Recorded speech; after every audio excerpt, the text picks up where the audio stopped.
sadri wa yassir li amri wahlul 'uqdatam min lisani yafqahu qawli, amma ba'd. Alhamdulillah, pertama dan selamanya kita panjatkan kesyukuran kita kepada Allah Subhanahu Wa Taala. Tahniah kepada rakan-rakan yang dah khatam tadarus. Jadi sayang ya kalau kita dah khatam tadarus tapi kita masih lagi tak mampu nak keluarkan buah-buah manfaat daripada tadarus tu. Jadi tahniah, bacaan tadarus itu adalah sangat dianjurkan tanpa kita menafikan nilai tadabbur ataupun nilai untuk kita perlu petik buahnya. Buah yang kita sebut yang sebagai hudan linnas. Kita nak dapatkan hudan tu, petunjuk daripada Al-Quran yang kita baca. Nanti insya-Allah surah Al-Qad ni sebenarnya lebih berteraskan kepada keagungan Al-Quran berbanding nak cerita tentang ibadat puasa ya. Sebab ibadat puasa ni bukan pada surah Al-Qadr ceritanya. Baqarah. Pada surah Al-Baqarah. Okey, jadi saudara tuan-puan yang dirahmati Allah sekalian, insya-Allah kita cuba tengok dulu daripada surah Al-Qadr ni. Okay, firman Allah, Bismillahirrahmanirrahim. Inna anzalnahu fi lailatul qadr. Sesungguhnya kami telah menurunkan Al-Quran ini pada malam Lailatul Qadar. Wa ma adraka ma Lailatul Qadr.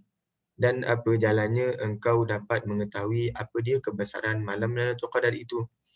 Lailatul Qadri khairum min alfi syahr. Malam Lailatul Qadar lebih baik daripada 1000 bulan.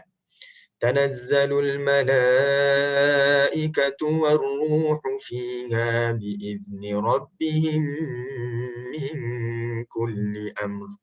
Pada malam itu turun malaikat dan Jibril dengan izin Tuhan mereka kerana membawa segala perkara yang ditakdirkan berlakunya pada tahun yang berikut. Salamun hiya hatta matla'il fajr. Sejahteralah malam yang berkat itu hingga terbit fajar. 5 ayat yang pendek tetapi maknanya yang sangat mendalam. Sebelum kita kupas ayat, maka ada baiknya kita berkenalan terlebih dahulu dengan posisi surah Al-Qadr. Ya, posisi surah Al-Qadr. Okay. Untuk makluman tuan-puan, posisi surah Al-Qadr ia berada pada surah yang ke-97 kan. Surah yang ke-97 iaitu selepas surah Al-Alaq surah yang ke-96, surah Al-Bayyinah surah yang ke-98. Jadi pada turutan mushaf itulah surah Al-Qadr 97. Cuma kalau pada turutan penurunan surah ya, kalau ikut penurunan surah ini dia, kalau kita tuan-puan perhatikan dekat skrin ni, ini ulama tafsir yang buat kitab tafsir mengikut turutan surah. Mana turun dulu ya? Dia ikut sirah surah ataupun penurunan surah. Jadi ini kerja yang luar biasa. Maksudnya kita katakan kerja yang memerlukan tenaga yang sangat besar lah untuk buat ni. Jadi kalau ikut beliau ni, Syekh Habban Nakah. Nama beliau ni Abdul Rahman Hasan Habban Nakah Al-Midani. Jadi Habban Nakah ni kata kuncinya penulis dia. Saya lukiskan ya, nak saya tunjukkan sikit. Ni Habban Nakah di sini ejaan dia. Ini Habban Nakah. Okey, jadi menurut beliau macam surah Al-Fil surah yang ke-19, Al-Falaq yang ke-20, An-Nas 21. Jadi menurut beliau surah Al-Qadr ni turun selepas surah Abasa. Ya, Abasa, selepas surah Abasa turun surah Al-Qadr. Jadi ni sebenarnya bukan Al-Qadar ni, Al-Qadr. Dal sukun ya. Al-Qadr. Jadi kadang-kadang juga kita Arab ni selalu tersalah di sudut cetakan. Okey, itu menurut beliau. Tapi menurut setengah ulama yang lain lagi, contoh Al-Imam Ibn Katsir berpandangan surah Al-Qadr ni turun sekitar surah Al-Kautsar diturunkan. Jadi surah Al-Kautsar ni sebelum lagi. Awal lagi daripada ni ya. Jadi ni macam menurut beliau ni Al-Qadr ni macam lewat jugalah, tapi lewat pun masih lagi pada fasa awal ya. Masih lagi pada fasa awal. Jadi beliau ada sebutkan beberapa surah ataupun ayat tentang Al-Quran sebelum surah Al-Qadr ni turun. Ya? Itu menurut beliau lah, menurut Syekh Habban Nakah ni. Sekali-sekala kita tengok ni ya. Ni yang bahasa Arab tapi tuan-tuan jangan risau, saya nak tunjuk ayat je. Kita tak akan baca kitab Arab ni sama-sama ya.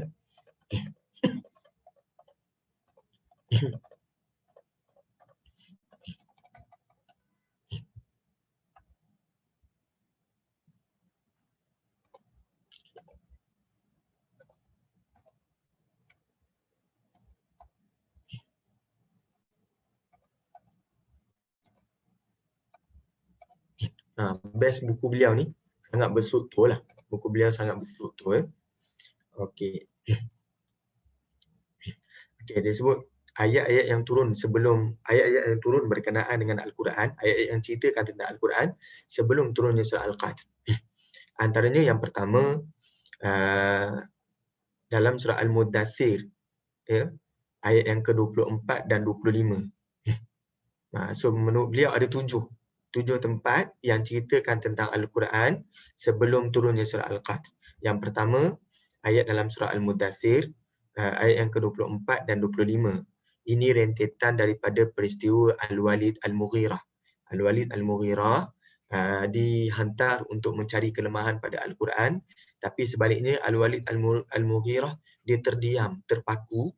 Sebab Al-Walid Al-Mughirah ni bukan calon-calon orang. Dia memang pandai bahasa Arab dia. Sekali dia dengar bacaan Nabi SAW, dia terpaku. Sehingga kan dia jumpa semula kaum dia, dia sebut ini bukan kalam manusia. Ini disebut sihir.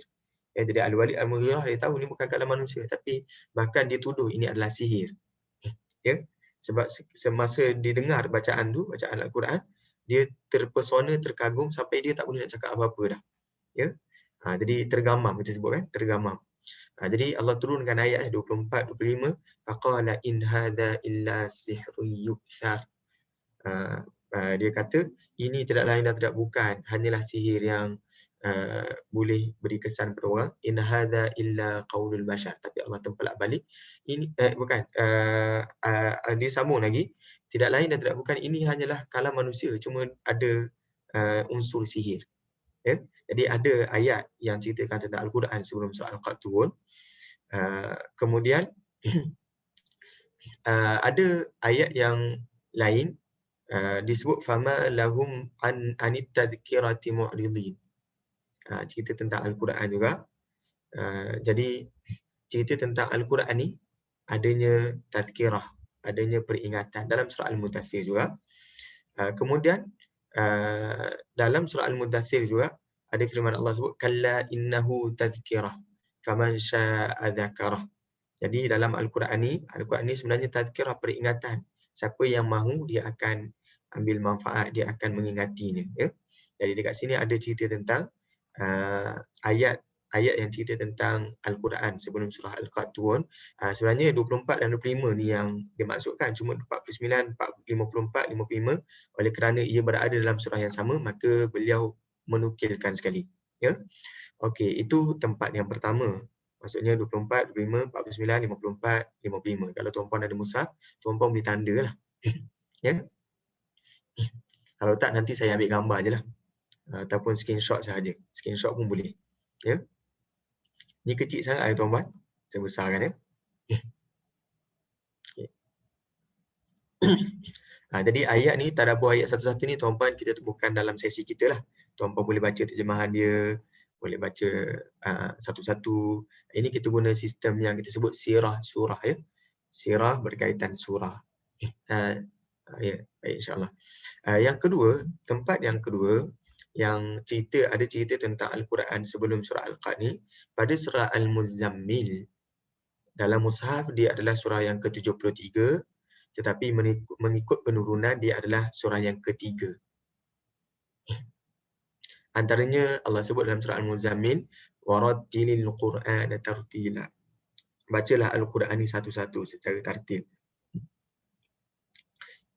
Inna sanulqi 'alaika qawlan thaqila, kerana kami akan membentangkan kepada engkau wahai Muhammad perkataan yang berat. Jadi tuan-puan boleh tadabbur sendiri dengan cara tuan-puan ya. Sebab kalau kita nak tahu satu-satu ni bukan kesempatan kita lah ya Kak Rosimah.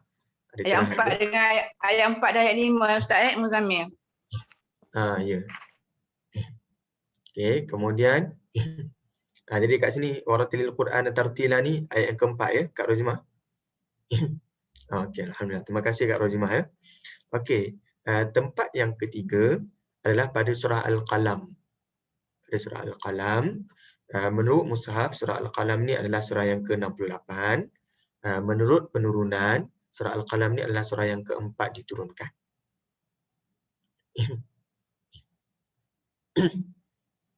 Okey. Jadi Allah sebutlah ada orang yang kita nak kena hadap dalam surah Al-Qalam ni, di ayat ke-15 ni ada isyarat tentang Al-Quran, idza tutla alaihi ayatuna, apabila telah dibacakan tanda-tanda kami ataupun ayat-ayat kami, qala asatirul awwalin, dia kata ini hanyalah dewengan orang-orang awal, kan, cerita dongeng. Okay. Kemudian ada lagi isyarat tentang Al-Quran dalam surah yang sama, iaitu ayat yang ke-44 dengan 45. Okay. Kemudian ada lagi ayat tentang Al-Quran, ayat 51 hingga ayat yang ke-52. Saya laju ke tuan-puan? Okey, senang elok ya. Okey. Jadi semua ni ada cerita tentang respon bila orang dengar Al-Quran. Kalau yang tadi ni, idza tutla alaihi ayatuna, ada respon tentang bila dibacakan ayat Al-Quran. Jadi Allah nyatakan dalam surah Al-Qalam ni lah. Ya. Yang penting Al-Quran ni sifatnya wama huwa illa dzikrul lil alamin. Dia dapatlah beberapa manfaat ya. Faedah daripada apa yang dinyatakan sebelum ni. Okey, kemudian tempat yang keempat ya. Tempat yang keempat dalam surah At-Takwir. Menurut mushaf, surah ini adalah surah yang ke-81. Kalau ikut penurunannya adalah surah yang ke-7 diturunkan. Ini menurut beliau ya. Pasal penurunan ni, tuan-puan jangan terkejut kalau selepas ini dalam kitab yang lain ada pandangan lain yang mengatakan surah Al-Fatih ni turun sekian-sekian. Jadi kita boleh ambil pandangan lah ya. Kita ambil pandangan. Sebab Syekh Habban-Nakah ni orang yang kelahiran daripada Syria. Ulama yang sangat agung di Syria.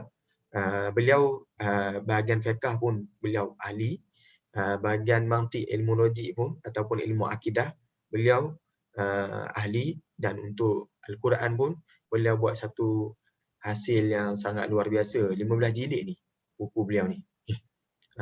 Ada juga yang buat sistem yang macam ni selain daripada beliau, iaitu seorang tokoh namanya Izzat Daruzah daripada Mesir. Ya. Tapi saya rasa ini agak berstruktur dia punya cara, maka kita ambil manfaat daripada penulisan beliau. Okey, dalam surah At-Takwir ada disebut ayat yang ke-19, 20. Maksudnya disebut bahawa innahu laqaulu rasulin karim. Al-Quran ni dia adalah apa yang dibawa oleh utusan yang sangat mulia. Utusan ni Jibril yang bawa, yang ajar kepada Nabi sallallahu alaihi wasallam. Ya. Kemudian ayat yang ke-27 dan 28, in huwa illa dzikrul lil alamin. Jadi dinyatakan sifat Al-Quran sekali lah. Ya. Tempat yang kelima, kalau saya laju tuan-puan maklumkan ya. Okey. Tempat yang kelima, kalau rasa tak sempat nak catat, jangan risau. Ada rakaman ataupun setengah ustaz bila dirakam ini, kelebihan dia kita boleh jimatkan masa menulis tu ya. Kita boleh screenshot kan. Ataupun nanti boleh tonton semula, kita letak tulis. Tonton semula tu untuk lompat-lompat lah. Maksudnya lompat tu kita letak tulis apa kan, untuk kita catat. Okey, kemudian tempat yang kelima, surah Al-A'la. Surah Al-A'la, kalau menurut mushaf adalah surah yang ke-87. Menurut penurunan surah dia adalah surah yang ke-8. Ada cerita tentang Al-Quran juga. Sanuqri'uka fala tansa. Kami akan bacakan kepada kamu, wahai Muhammad, fala tansa. Kamu tak akan lupa. Illa masya-Allah, malaikat Allah berkehendakkan. Jadi Muhammad sallallahu alaihi wasallam pernah tak ditimpa dengan penyakit lupa? Untuk Al-Quran, kata ulama, Muhammad sallallahu alaihi wasallam tak pernah lupa. Walaupun ketika berlaku peristiwa Labid Al-A'sam pernah menyihir Nabi sallallahu alaihi wasallam, dalam surah Al-Falaq dan surah An-Nas kan. Jadi walaupun Rasulullah SAW ditimpa dengan penyakit yang disebut sebagai at-tub. Tub ni ta baris depan, ba bertasydid. Tub ni maksudnya kena sihir. Jadi penyakitnya Nabi SAW ingat-ingat lupa. Ingat-ingat lupa ni macam mana? Sehingga kan Nabi SAW isteri baginda yang datang kepada baginda. Sebab baginda tak ingat giliran isteri baginda. Ya? Tapi apa yang Allah jaga pada hati Nabi SAW adalah Al-Quran. Ya Allah dah nyatakan fala tansa illa masya-Allah innahu ya'lamul jahra wa ma yakhfa. Jadi dekat sini tuan-puan boleh perhatikan juga tadabbur. Jadi sebelum kita masuk surah Al-Qad, kalau kita dah tahu list ni, kita boleh tadabbur dulu. Kan? Okey. Kemudian tempat yang ke-6 adalah surah An-Najm. Surah An-Najm dalam mushaf dia adalah surah yang ke-53. Dalam penurunan dia adalah surah yang ke-23, surah An-Najm. Dekat sinilah luar biasa perkara yang berlaku apabila dibacakan ayat ini, maka orang Quraisy turut ikut serta bersujud bersama Nabi SAW. Ya. Jadi termasuk Abu Jahal pun ikut sujud. Subhanallah. Ini surah An-Najm ni surah yang luar biasalah, cerita tentang Al-Quran. Jadi ini yang mahalnya surah An-Najm ni, sehingga kan ada yang balik, rombongan yang keluar balik ke Mekah kan. Sebab mereka ingat kan orang Quraisy dah ramai dah masuk Islam. Sebab peristiwa sujud beramai-ramai ni lah. Jadi tuan-puan boleh cermati balik sirah cerita tentang surah An-Najm ni. Jadi ini semua cerita tentang Al-Quran. Kalau ulum Al-Quran, ini dalil yang sangat utamalah untuk kita guna pakai bahawasanya Al-Quran itu datang daripada Allah Subhanahu Wa Taala dan apa yang dikeluarkan daripada mulut Nabi Muhammad SAW semuanya berteraskan wahyu. So ini adalah ayat yang penting dalam ilmu Al-Quran. Ya? Okey, Kak Rozima nak maklumkan sesuatu ke?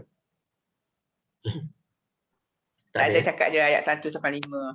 Oh, ayat 1 sampai 5. Okey. Jadi selain daripada tu ada lagi ayat yang Allah sebut fa'arid amman tawalla an dzikrina wa lam yurid illa al-hayatad dunya. Bila dah dibacakan ayat Al-Quran, ada respon kan? Responnya ada orang yang berpaling daripada Al-Quran ni. Maka Allah kata fa'arid, abaikan, wa lam yurid illa al-hayatad dunya. Mereka ni adalah orang yang tak inginkan melainkan kehidupan dunia saja. Dan kemudian dalam ayat yang ke-59 hingga ayat yang ke-61. Jadi dekat sini afamin hadzal hadits ta'jabun wa tadhakuna wa la tabkun. Jadi ini ayat yang sangat memukau, mempersonakan orang Quraisy, ramai pula seorang. Ya. Jadi dahsyat peristiwa ni. Jadi tuan-puan boleh perhatikan balik cerita An-Najm, surah An-Najm. Yang ke-7, ini yang terakhir. Sebelum surah Al-Qadr, surah Abasa pun ada ceritakan tentang Al-Quran. Menurut mushaf dia adalah surah yang ke-80, surah yang ke-24 diturunkan. Permulaan ceritanya pada kalla innaha tadhkirah faman syaa'a dzakara fi suhufin mukarramah sampailah ayat yang ke-16. Ya. Kemudian barulah datang dalam surah Al-Qadr. Datang dalam surah Al-Qadr. Menurut mushaf surah yang ke-97. Menurut penurunan dia adalah surah yang ke-25 pada firman Allah inna anzalnahu fi lailatul qadr. Jadi tuan-puan dah nampak flow ya, macam mana perjalanan turunnya ayat yang menceritakan tentang Al-Quranul Karim. Jadi dekat sini menurut beliau ni, beliau keluarkanlah beberapa intipati yang daripada 7 tempat tadi tu. So ada beberapa intipati, tapi saya tak bercadang nak cerita intipati ni lah. Ya, intipati ni dibuat berdasarkan 7 tadi tu. Tuan-puan kalau tuan-puan dah baca terjemahan 7 ayat, 7 tempat tadi tu, tuan-puan boleh buat kesimpulan. Tempat yang pertama cerita tentang apa, tentang Al-Quran tu. Yang kedua cerita tentang apa. Yang ketiga cerita tentang apa. So inilah rumusan dia, intipati daripada tu. Jadi oleh kerana semua dalam bahasa Arab ni kita tak baca sekali lah ya. Kita nak cuba nak masuk pula satu perkara yang dibincangkan oleh ulama juga berkenaan dengan surah Al-Qadr. Jadi ada soalan daripada tuan-puan berkenaan dengan penurunan surah sebelum kita lanjutkan perbincangan. Bermakna surah-surah yang Ustaz sebut tadi, ada 7 semuanya kan. Maknanya dia sebelum diturunkan surah Al-Qadr tu, penerangan berkenaan dengan Al-Quran ada pada ayat tersebut. Betul. Maksudnya kalau kita nak baca Quran, bila kita baca surah Al-Qadr ni, maksudnya kita boleh maksudnya kita boleh tarik-tarik daripada ayat-ayat ni untuk menguatkan, mengukuhkan apa yang ada dalam surah Al-Qadr itu, Ustaz. Betul. Sebab dia adalah berteraskan apa yang dah diberitahukan lah. Okay. Macam kalau kita mengajar kan kat Syida kan, kalau kita mengajar, jadi apa yang kita dah bentangkan pada minggu lepas, kita akan ulang lagi minggu ni. So ulangan minggu ni adalah berteraskan apa yang dah kita faham daripada minggu lepas. Jadi begitulah ayat Al-Quran. Di Al-Quran ni adalah dia kitab yang tarbiyah, untuk mentarbiah mendidik manusia kan. Jadi kita nak faham pendidikan dia tu adalah berdasarkan apa yang kita dah dapat sebelum ni. Jadi ini kita sebutkan usaha yang luar biasa, subhanallah. Walaupun ramai juga yang kritik usaha ni, tapi akhirnya ramai yang akur. Ini adalah usaha yang sangat luar biasa. Usaha oleh Habannakah kan. Tadi macam orang kata terkesima lah, sebabnya bila kita boleh baca Quran, Al-Qadr tu kita baca, tapi kita tak tahu kesinambungan ayat. Ada ayat yang lain untuk menguatkan, mengukuhkan ayat tersebut, surah tersebut kan. Masya Allah. Alhamdulillah. Terima kasih Ustaz. Okay, alhamdulillah. Jadi itulah kami pernah bincang juga untuk guru hafazan kan. Ingat nak buat hafal, lepas beberapa surah lazim kita dah dapat, dah banyak, nanti kita buat ikut penurunan surah. Itu cadangan je lah.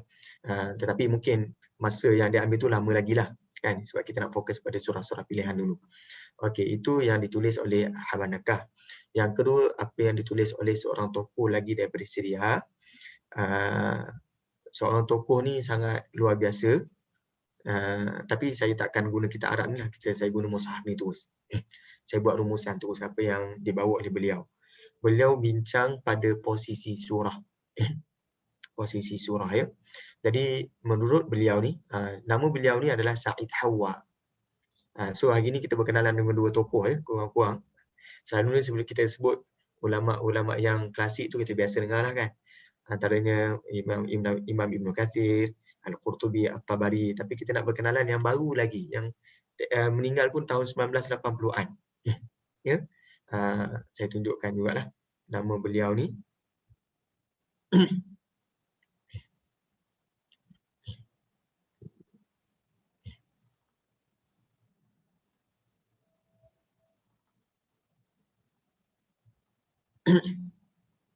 Okey, ini nama beliau. Ini Al-Quran dari jendela surah Al-Baqarah, Sa'id Hawa. Sa'id Hawa, orang Melayu sebut Sa'id Hawa. Sa'id Hawa kan. Okey, inilah Sa'id Hawa ni. Meninggal pada tahun 1989 di Amman, Jordan. Tapi beliau ni asal daripada Syria. Dia ada kerja yang sangat luar biasa, bincang pada posisi surah. Jadi pada beliau, semua surah berpaksikan kepada Al-Fatihah. Al-Fatihah ni induk lah, teras. Kemudian yang menguraikan lagi Al-Fatihah adalah surah Al-Baqarah. Jadi sebab itu tuan-puan jangan terkejut kalau surah Al-Baqarah paling panjang dalam Al-Quran. Sebab surah Al-Baqarah membentangkan selengkap-lengkap perkara. Kemudian yang merumuskan apa yang ada dalam surah Al-Baqarah adalah surah-surah berikutnya. Jadi surah Al-Qadr adalah surah yang membuat rumusan juga tentang apa yang terkandung dalam surah Al-Baqarah. Walaupun surah Al-Qadr ni turun terlebih dahulu sebelum surah Al-Baqarah. Cuma untuk mereka yang tadabbur ikut susunan mushaf, bukan ikut susunan penurunan, maka kita boleh ambil manfaat bahawa surah Al-Qadr ini adalah merumuskan apa yang terkandung dalam surah Al-Baqarah. Ya. Okey, dalam surah Al-Baqarah Allah memang ada cerita beberapa tempat tentang surah Al-Qadr. Allah memang ada ceritakan beberapa tempat dalam surah Al-Baqarah cerita tentang Al-Quran. Kalau tadi kita relatekan penurunan sebelum, surah sebelum. Kali ini kita cerita relate dengan surah Al-Baqarah. Ya? Jadi kerja yang luar biasa juga yang ni. Iaitu pada muka surat yang kita dah baca itulah. Syahrul Ramadan alladhi unzila fihi al-Quran. Ya? Pada muka surat 28. Ayat yang ke 185. Surah Al-Baqarah. Jadi surah Al-Qadr ni dia merumuskan lagi ataupun dia memperincikan lagi. Kalau ayat yang ke-185 ni Allah kata, bulan Ramadan yang telah diturunkan padanya Al-Quran, maka surah Al-Qadr ia menspesifikkan lagi bulan Ramadan pada malam yang keberapa. Bukan sepenuh bulan tapi malam yang keberapa, jadi disebut malam Lailatul Qadar. Jadi jawapannya inna anzalnahu fi Lailatul Qadr. Jadi itu teori beliau, itu teori sudut yang pertama, sudut yang relation antara surah-surah dengan surah Al-Baqarah. Relation yang kedua adalah kaitan kaitan surah Al-Qadr dengan surah sebelum dan surah selepas. Ya. Okey, surah Al-Alaq merupakan surah sebelum surah Al-Qadr menurut penurunan mushaf. Dua-dua ni makkiyah ya. Surah Al-Alaq, bahkan kalau ikut penurunan, susunan penurunan pun surah Al-Alaq terlebih dahulu diturunkan. Awal surah Al-Alaq Allah sebut Iqra. Bacalah. Ini adalah perintah yang kita katakan tak masuk akal lah pada akal manusia. Sebab apa tak masuk akal manusia? Sebab mana ada orang, kalau kita tahu dah dia tak boleh buat, kenapa kita suruh dia buat? Contohnya, kalau budak tu baru lahir, kita suruh cuba berjalan, kan? Ataupun kita bagi tahu ke budak yang baru lahir, sila baca, cuba baca. Jadi suruh budak yang baru lahir ni membaca ni adalah suruhan yang tak patutlah ataupun tak masuk akal manusia. Tapi dekat sini Rasulullah SAW berkali-kali sebut ma ana biqari'in, aku ni tak boleh baca, kan? Jadi adalah kalimah keramat yang akhirnya bila dibacakan Rasulullah mampu baca. Kalimah keramatnya adalah bismi rabbika, dengan nama Tuhanmu. Bismi rabbika ni dengan nama Tuhanmu. Jadi sebab itulah ada yang menyebut bismillah tu adalah permulaan bagi setiap urusan perkara, ya. Dengan bismillah tu dia melengkapkan ataupun memudahkan perjalanan urusan harian kita. Jadi nak pakai baju pun bismillah. Kalau tuan-puan perhatikan bismillah ni, dia lawan, dia dah menyanggah prinsip kaedah bahasa Arab. Menyanggah kaedah bahasa Arab. Sebab dalam bahasa Arab mana ada orang mulakan kalimah dengan. Kan? Saya pergi ke surau dengan Ahmad. Mana ada orang mulakan dengan Ahmad. Habis. Tapi bismillah dengan nama Allah. Apa dengan nama Allah yang apa? Maka dekat sini kita boleh luaskan kefahaman kita. Mula belajar dengan nama Allah. Pakai baju dengan nama Allah, membaca dengan nama Allah. Jadi ini adalah kalimah yang keramat sehingga kan Muhammad yang asalnya ma ana biqari'in tak boleh membaca, akhirnya boleh membaca. Jadi itu yang disebutlah di sini kan. Cuma soalannya kalau sebut iqra, nak baca apa sebenarnya? Iqra, nak baca apa? Bacalah, nak baca apa? Jadi jawapannya adalah pada surah Al-Qadr. Inna anzalnahu. Sesungguhnya kami telah turunkannya pada malam Al-Qadr. Jadi nya di sini ni. Nya ni merujuk kepada apa? Al-Quran. Bacalah apa yang kami turunkan pada malam Lailatul Qadar. Ya. Itu perkara yang pertama. Yang kedua, menurut Al-Imam Ibnu Katsir rahimahullah, beliau ada menukilkan riwayat daripada Al-Waqidi dalam kitab beliau Al-Bidayah wan Nihayah. Menurut beliau, surah Iqra ni, ayat yang awal daripada surah Al-Alaq ni turun pada 17 Ramadan. Ya, pada 17 Ramadan. Ada pandangan yang mengatakan surah Iqra ni turun pada 24 Ramadan.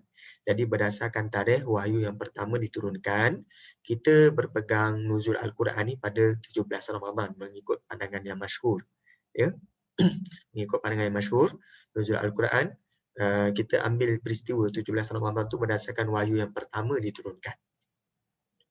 Okey. Jadi macam mana kita nak harmonikan kalau 17 Ramadan, dekat sini kata surah Al-Iqra turun pada 17 Ramadan. Tapi dalam surah Al-Qadr ni kata Al-Quran turun pada malam Lailatul Qadar. Maka jawapan ulama adalah pada tahun wahyu pertama diturunkan, Lailatul Qadar jatuh pada 17 Ramadan. Ya, mustahil tak? Tak mustahil. Sebab ramai juga ulama yang berpegang pada bahawa Malam Lailatul Qadar boleh berlaku pada mana-mana malam dalam bulan Ramadan. Ya. Yang kedua, memang ramai ulama yang berpandangan surah Al-Alaq ni memang turun pada malam Lailatul Qadar tanpa menyatakan tarikh. Ya.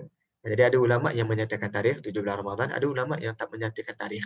Mereka hanya berpada dengan surah Iqra turun pada malam Lailatul Qadar. Maka sesuai surah Iqra turun pada malam Lailatul Qadar, maka surah selepasnya adalah surah Al-Qadr, cerita tentang malam Lailatul Qadar. Boleh ya? Okey, kemudian kita perhatikan hujung surah Al-Alaq. Hujung surah Al-Alaq, Allah sebut, kalla la tuti'hu wasjud waqtarib. Dan sujudlah dan iqtarib. Dekatkan diri dengan Allah. Bahasa kita sekarang ni kita sebut taqarrub kan. Taqarrub. Datang daripada kalimah iqtarib jugalah. Taqarrub ni maksudnya dekatkan diri dengan Allah. Jadi Allah suruh kita sujud dengan taqarrub, dengan dekatkan diri dengan Allah, iqtarib. Jadi soalannya, waktu bilakah yang paling baik untuk manusia bersujud dan dekatkan diri dengan Allah? Waktu yang paling baik bila? Malam Lailatul Qadar. Kan? Inilah waktu yang paling baik. Jadi oleh kerana itu hikmah itu ada hikmah lah kenapa surah Al-Qadr datang selepas ayat yang ke-19 ni. Kalau menurut penyusunan mushaf ya. Menurut mushaf surah Al-Qadr ni seolah-olah dia menjelaskan lagi apa yang terkandung dalam surah Iqra tadi. Baik, itu antara kaitan yang ulama tafsir yang mereka cuba bongkarkan lagi. Antara yang Said Hawa memberi sumbangan yang besar dalam hal ini ya. Okey, Said Hawa ditambah satu lagi sumbangan yang lebih besar daripada ni sebenarnya. Yang buat ni ramai juga sebenarnya, antaranya Al-Imam As-Suyuti pun ada kitab beliau. Al-Imam As-Suyuti dia ada kitab beliau namanya Asrarut Tartibil Qur'ani. Dah diterjemahkan kepada bahasa Inggeris. Saya tak pasti apa bahasa Inggerisnya. Asrar. Jadi kalau tuan-puan yang boleh membaca kitab bahasa Inggeris, saya cadangkanlah buku ni, Asrar Tartibil Qur'ani in English. Saya tak pasti apa terjemah dia. Translation.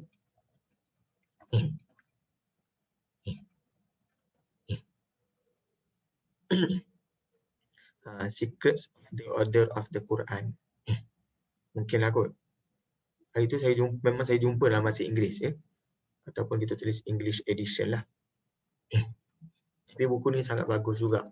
Membentangkan kaitan surah dengan surah. Secrets of the Order of the Quran. Of the Holy Quran of the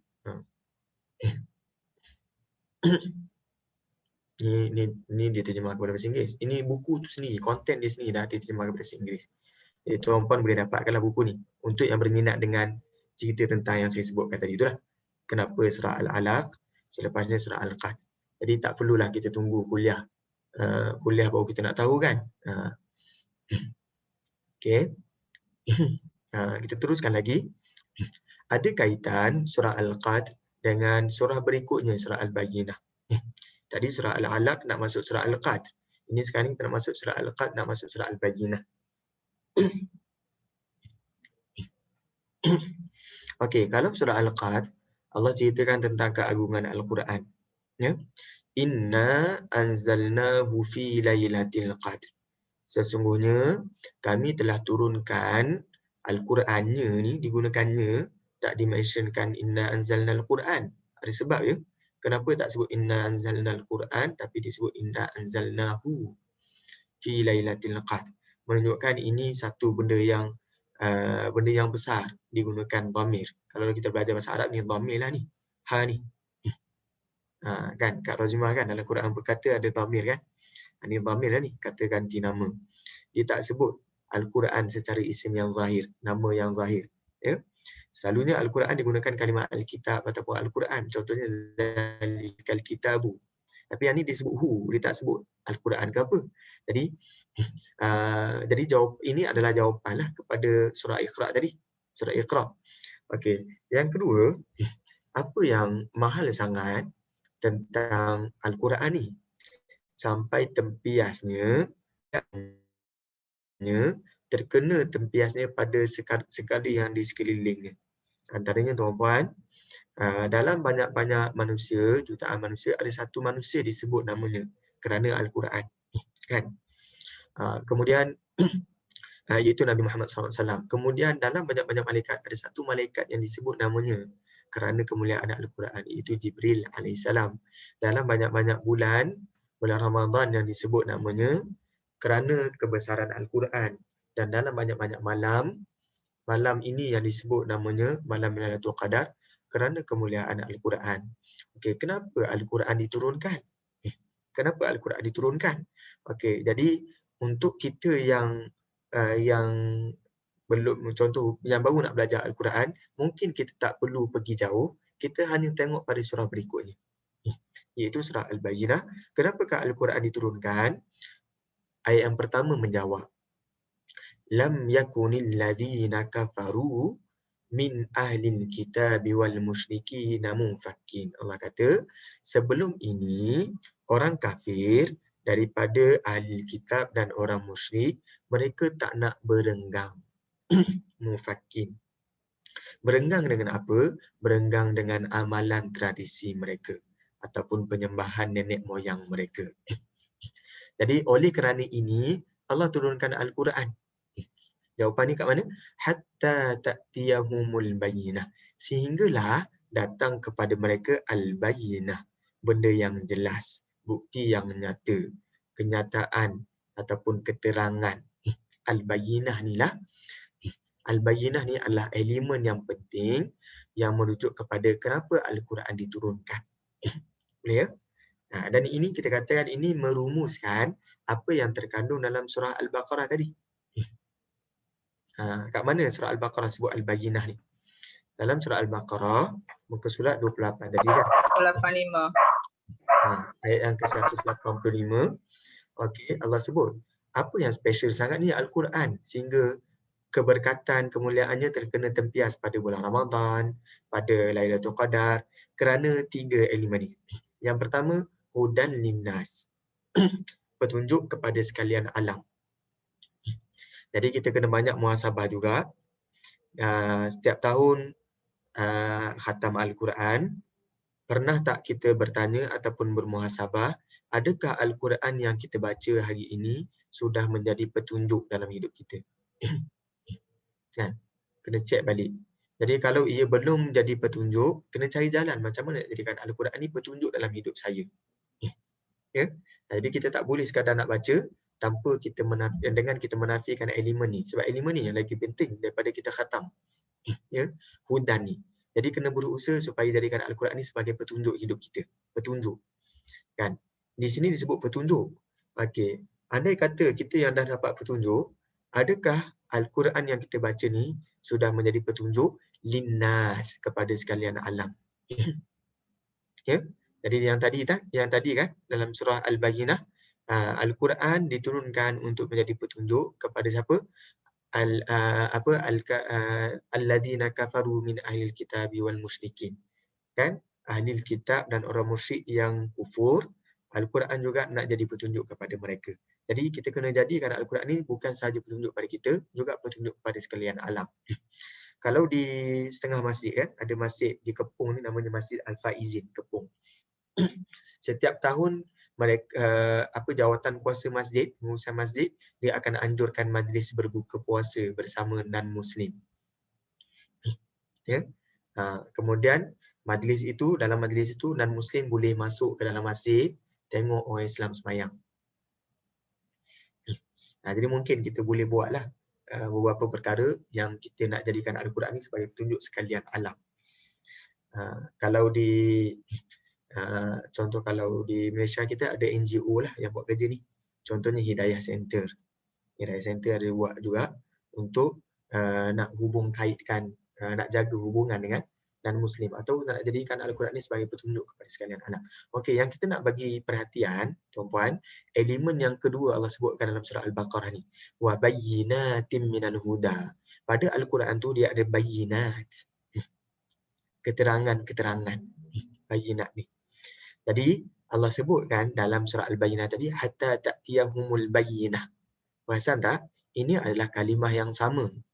Bezanya jamak dengan mufrad sahaja. Ya. Jadi kalau tadi sebut hatta ta'tiyahumul bayyinah, Al-Quran tu dia adalah keterangan yang nyata, bukti yang jelas. Bukti yang jelas macam mana? Itu adalah bukti yang jelas ia bukan datang daripada manusia, ia adalah daripada Allah Subhanahu Wa Taala. Okey. Jadi dapat ya setakat ni. Ta'tiyahumul bayyinah ni adalah kata kunci. Berapa ramai orang kafir dalam kalangan ahli kitab mereka nampak keagungan Al-Quran. Antaranya peristiwa yang ahli kitab mereka cadangkan kepada orang musyrik Mekah, tanya kepada Muhammad sallallahu alaihi wasallam beberapa soalan. Kalau lelaki ini boleh jawab, lelaki ini betul nabi. Kan? Iaitu 3 soalan. Soalan yang pertama, sekumpulan lelaki yang ada kaitan dengan gua. Yang kedua, soalan tentang roh. Yang ketiga, tentang Dzulqarnain, lelaki yang disebut sebagai Rajul Tawaf, lelaki yang sentiasa tawaf. Tawaf ni mengelilingi dunia lah. Jadi akhirnya turun, tempoh Al-Quran tergantung turunnya. Surah Al-Kahfi ni lama nak turun ni. Walaupun ditanya soalan, dia tak turun terus. Tempoh itu dah membuktikan Muhammad pun tak mampu jawab pada awalnya. Kan? Kemudian akhirnya Muhammad SAW mampu jawab. Bila Muhammad SAW mampu jawab, ini dah memberi penjelasan. Ini merupakan baginah kepada ahli kitab bahawa Muhammad ni dia memang seorang rasul. Dia boleh jawab soalan ni. Ya. Dan begitu juga berapa banyak peristiwa orang musyrik mereka nampak kemukjizatan, terutama pada kandungan Al-Quran itu sendiri secara bahasa. Sebagai contoh dalam surah An-Najm tadi. Kan, surah An-Najm. Ramai pula yang ikut sujud sekali. Kan? Sebagai contoh yang lain, surah Taha. Sekeras-keras manusia pun boleh dilembutkan hatinya dengan surah Taha. Antaranya Umar Al-Khattab radhiyallahu an. Jadi kat sini Al-Quran dia adalah adanya unsur bayyinah ni, kemukjizatan. Dalam ulum Al-Quran biasanya dicari juga ada tak kalimah mukjizat dalam Al-Quran. Kalimah mukjizat tidak ada dalam Al-Quran. Yang ada adalah a'jaz ataupun ajuz, kalimah yang lain lah yang bukan bawa maksud mukjizat. Kalimah mukjizat dalam Al-Quran antaranya bayyinah, antaranya lagi sultan. Saya cuba kongsikan. Mukjizat ya. Nama mukjizat dalam Al-Quran dia tidak ada secara sepijik yang macam kita sebut ni.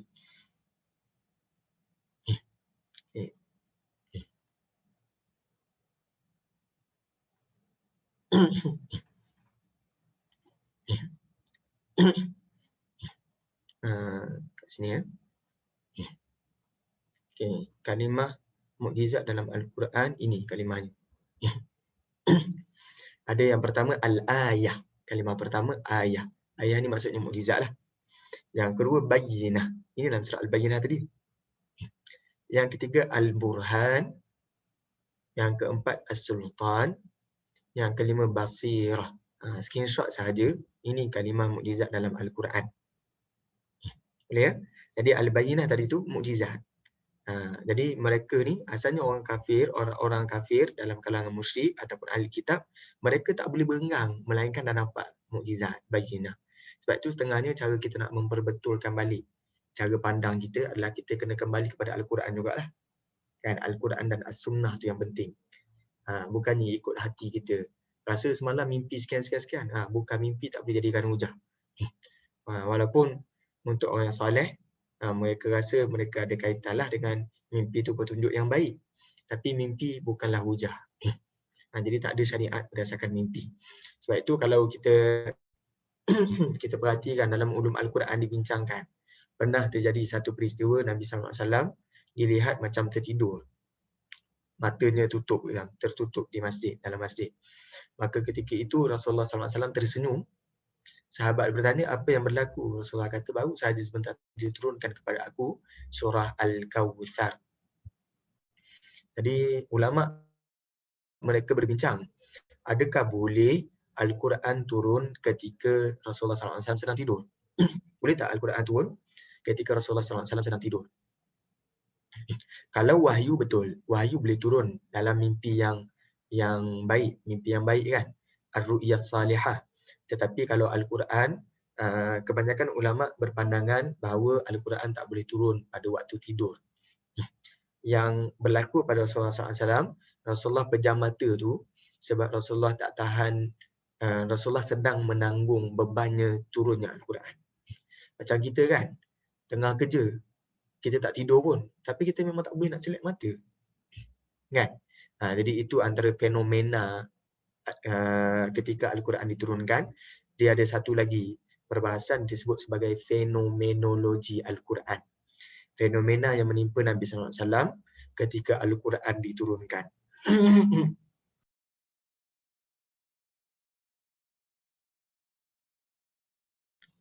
Iaitu peristiwa ataupun fenomena yang contohnya pada musim sejuk Rasulullah berpeluh-peluh turun Al-Quran. Dan ini berulang kali, bukan sekali. Kalau buat-buat, kita kata bolehlah sekali. Tapi ini berulang-ulang kali. Macam mana pula orang nak buat benda yang luar kebiasaan manusia ini berulang-ulang kali kan? Jadi itu antara perbahasan lah. Jadi kita sebutkan di sini yang tadi. Jadi dia menjadi petunjuk ataupun mukjizat untuk ditunjukkan kepada ahli kitab dan orang musyrik. Okey, kemudian itu menjawab soalan pertama, kenapa Al-Quran diturunkan. Yang kedua, kenapa, untuk siapakah, kepada siapakah Al-Quran diturunkan? Macam manakah Al-Quran diturunkan? Ayat 1 ni kan, surah Al-Qadr. Allah sebut Allah turunkan Al-Quran, tapi bagaimanakah Al-Quran diturunkan? Maka ayat yang kedua dalam surah Al-Bayyinah dah boleh memberi jawapan kepada kita. Iaitu Rasulun, melalui seorang utusan. Utusan ni daripada siapa? Minallah, utusan daripada Allah. Jadi dekat sini sebut utusan ni boleh terjemah dua lah. Yang pertama, Nabi Muhammad SAW sendiri sebagai Rasul. Okey. Yang kedua, boleh jadi ini adalah malaikat Jibril. Sebab digunakan Rasulun minallah. Kalau Nabi Muhammad kita boleh sebut Rasulullah yatlu. Kan? Tapi dekat sini Rasulun minallah. Jadi boleh terjemah kepada Jibril alaihissalam. Secara tak langsung, bila ada perbahasan nak tentukan Rasul ni siapa yang dimaksudkan ni? Ayat yang kedua ni. Nabi ke malaikat? Kalau kita ambil dua-dua pandangan ni, kita itu lebih baik lah. Macam mana? Jadinya, Al-Quran turun kepada Muhammad SAW di bumi, kepada seorang Rasul di bumi, melalui seorang Rasul di langit, iaitu malaikat. Ya? Jadi ini tak clash pun kalau sebut Rasul ni Nabi Muhammad ke ataupun malaikat Jibril. Dan inilah Al-Quran diturunkan. Okey, bila Al-Quran diturunkan, adakah Rasulullah SAW diam sahaja bila Al-Quran diturunkan? Rasulullah yatlu, baca, suhufan mutahharah, lembaran-lembaran yang bersih ni, mutahharah, yang disucikan. Jadi ini menunjukkan Al-Quran adalah lembaran yang suci. Disebutkan di sini mutahharah. Dalam bentuk ini, dia ada bentuk yang kita sebut dia secara berterusan. Sentiasa disucikan. Ya? Okey, kemudian yang ketiga, inna anzalnahu fi lailatul qadr. Tadi kita jawab kenapa. Yang kedua, kepada siapa. Yang ketiga, kita jawab apa. Apakah konten yang ada pada Al-Quran ni?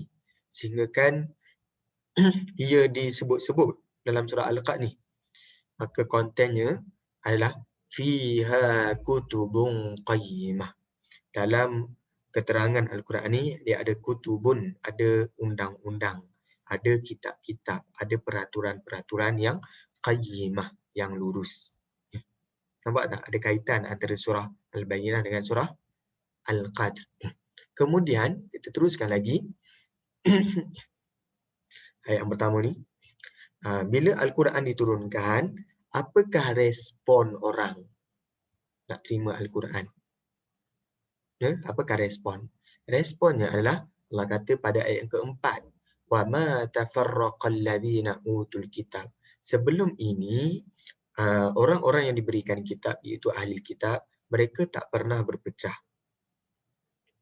Illa, kecuali Min ba'di ma ja'atuhumul bayyinah. Setelah datang kepada mereka al-bayyinah, keterangan. Jadi responnya adalah ahli kitab mula berpecah. Ada yang beriman, ada yang tidak beriman. Kalaupun yang tidak beriman, mereka pun tidak sepakat. Sebab mereka nampak kebenaran tetapi mereka nak cuba nak menafikan. Dia muncul golongan yang ketiga, iaitu golongan munafik. Sebab itu setengah ulama berpandangan Al-Bayyinah ni adalah surah Madaniyah, bukan surah Makkiyah. Sebab ada kalimah Al-Kitab. Ada utul kitab lagi. Kan? Golongan ini tidak ada di fasa Mekah. Golongan ini tidak ada di fasa Mekah, yang ada di fasa Madinah. Cuma untuk mereka yang kata surah Al-Bayyinah ni adalah surah Makkiyah, sebabnya banyak juga peristiwa sebelum hijrah, orang musyrikin Mekah, mereka tidak ada kitab. Macam surah Al-Kahfi menerangkanlah. Tadabbur surah Al-Kahfi menerangkan situasi orang musyrikin Mekah, betapa mereka sendiri rasa satu kehilangan bila mereka tidak ada kitab. Jadi apa mereka buat? Mereka akan pergi merujuk kepada orang yang ada kitab di Madinah. Jadi tak ada masalah lah untuk kita tentukan surah Bayyinah ni surah Makkiyah ataupun surah Madaniyah. Ada yang mengatakan surah Madaniyah sebab apa? Sebab ayatnya panjang, dia tak pendek macam surah-surah yang lain. Ya. Jadi masing-masing ada hujah-hujah mereka. Jadi kalau kita sebut surah Al-Bayyinah ni surah Madaniyah, walaupun dia surah Madaniyah tapi dia tetap ada kaitan dengan surah Al-Qadr. Ya, alhamdulillah kita dah bentangkan sedikit sebanyak tentang kita sebut sebagai posisi surah Al-Qadr ataupun composition, ya, surah Al-Qadr, ataupun nama lainnya munasabah surah Al-Qadr, ya, ataupun dalam bahasa Inggeris ni disebut coherence. Coherence ni eja macam mana, ya? Coherence ni eja C-O-H-E-R-E-N-C, coherence. Kalau tuan-puan boleh baca kitab English, dalam bahasa Inggeris, tuan-puan boleh cari Quranic coherence. Ini juga membantu untuk kita tadabbur Al-Quran Karim. Okey, sebelum kita masuk tadabbur secara lebih halus, halusnya pun masih lagi, sebab surah ni surah pendek je, jadi kalau halus pun insya-Allah tak lama dah. Tuan-puan ada soalan ke?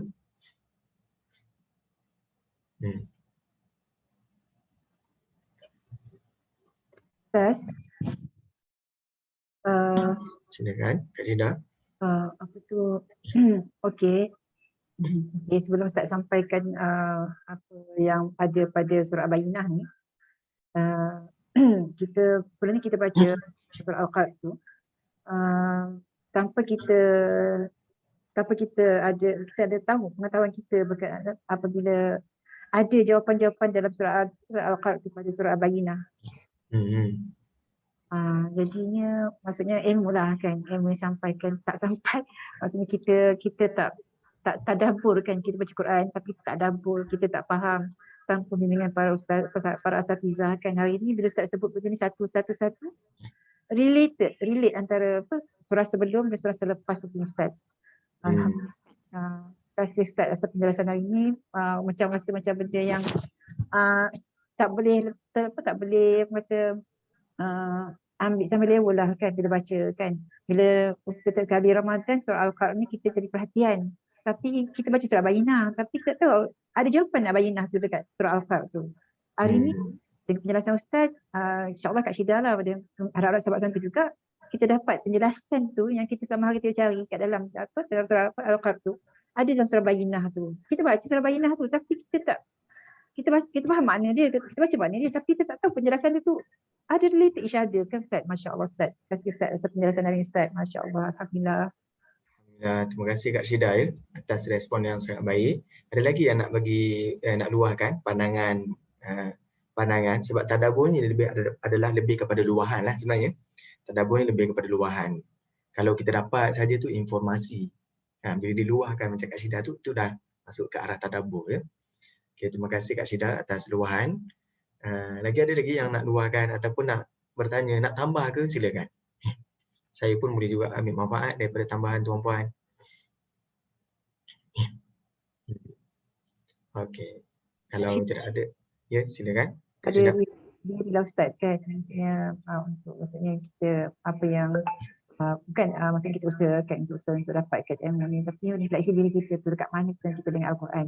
Memang kita baca kalau baca juga makna dia terjemahan pada surah Bayyinah ni, tapi langsung tak terfikir dia punya jawapan sebenarnya ada di surah Al-Qur'an pula. Kita ni susah payah berfikir mencari di mana dia punya orang kata dia punya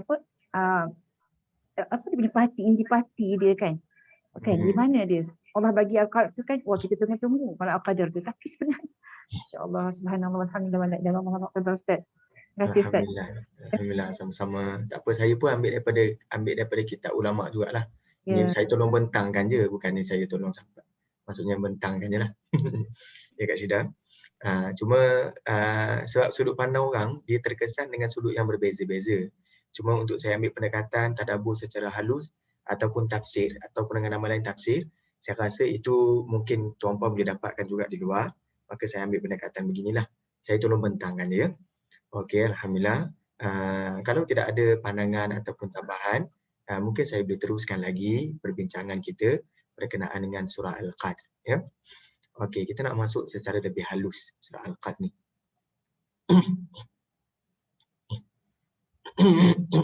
Okey, sebut surah Al-Qadr ni adalah seolah-olah satu press conference, pengumuman rasmi. Apa yang kita faham tentang pengumuman rasmi? Statement dia pendek je, dalam 5 ayat je. Tapi dia macam pengumuman rasmi, press conference. Contohnya hari ini pukul 5 hingga 6 petang, Tan Sri DG Hisham akan keluarkan kenyataan ataupun kenyataan. Apa yang kita faham bila ada nak bagi tahu ni 5 hingga 6 ataupun pukul 5, 6 hingga 7 ada press conference. Apa kita dapat? Secara langsung, secara overall, secara general, apa yang kita dapat? Press conference selalunya benda yang besar. Tambah pula dia sebut masa tertentu. Betul kan? Masa tertentu, jam 6. Okey. Jadi ibaratnya macam ni satu berita ataupun press conference. Bila Allah sebut Bismillahirrahmanirrahim, permulaannya ni dah ada cok mohor ni, cok mohor raja segala raja kan. Bismillah. Allah kata inna anzalnahu fi lailatul qadr. Sesungguhnya kami telah turunkan Al-Quran itu pada malam Lailatul Qadar. Untuk makluman tuan-puan, kita dah nyatakan 7 tempat sebelum surah Al-Qadr ini turun. 7 tempat yang bercerita tentang Al-Quran sebelum surah Al-Qadr ini turun. Jadi kalau kita dah nyatakan tentang penurunan Al-Quran, bahkan dia adalah Al-Quran yang kita baca pun. Kan? Kenapa Allah mulakan dengan inna, sesungguhnya kami? Untuk maklumat tuan-puan, sesungguhnya ni merujuk selalunya kita guna kepada orang yang payah nak percaya dengan kata kita. Contohnya, kalau kita kata semalam pergi kat roadblock, rasa macam boleh pula ke Tan Negeri, ataupun roadblock tak ada dekat Selayang dengan Rawang ni. Contohlah. Lepas tu orang tak percaya, baru kita kata sungguh ni, sungguh ni untuk orang yang tak percaya. Betul tak? Jadi inna ni perkataan yang untuk dikemukakan untuk orang yang tak percaya. Jadi soalannya, kita dah baca kalau yang 7 tempat tadi tu ada dinyatakan beberapa respon orang kafir. Ada yang beriman dalam surah Al-Qalam kan, ada yang tidak beriman. Jadi yang beriman ni takkanlah kita guna sesungguhnya juga. Sepatutnya memadai Allah kata anzalnahu saja. Kami turunkan tanpa ada inna. Kalau kita bercakap dengan orang yang dah peluk agama Islam. Kan? Orang yang bersama Nabi SAW. Tapi bila sebut inna, ini adalah kalimah yang dia nak tarik perhatian.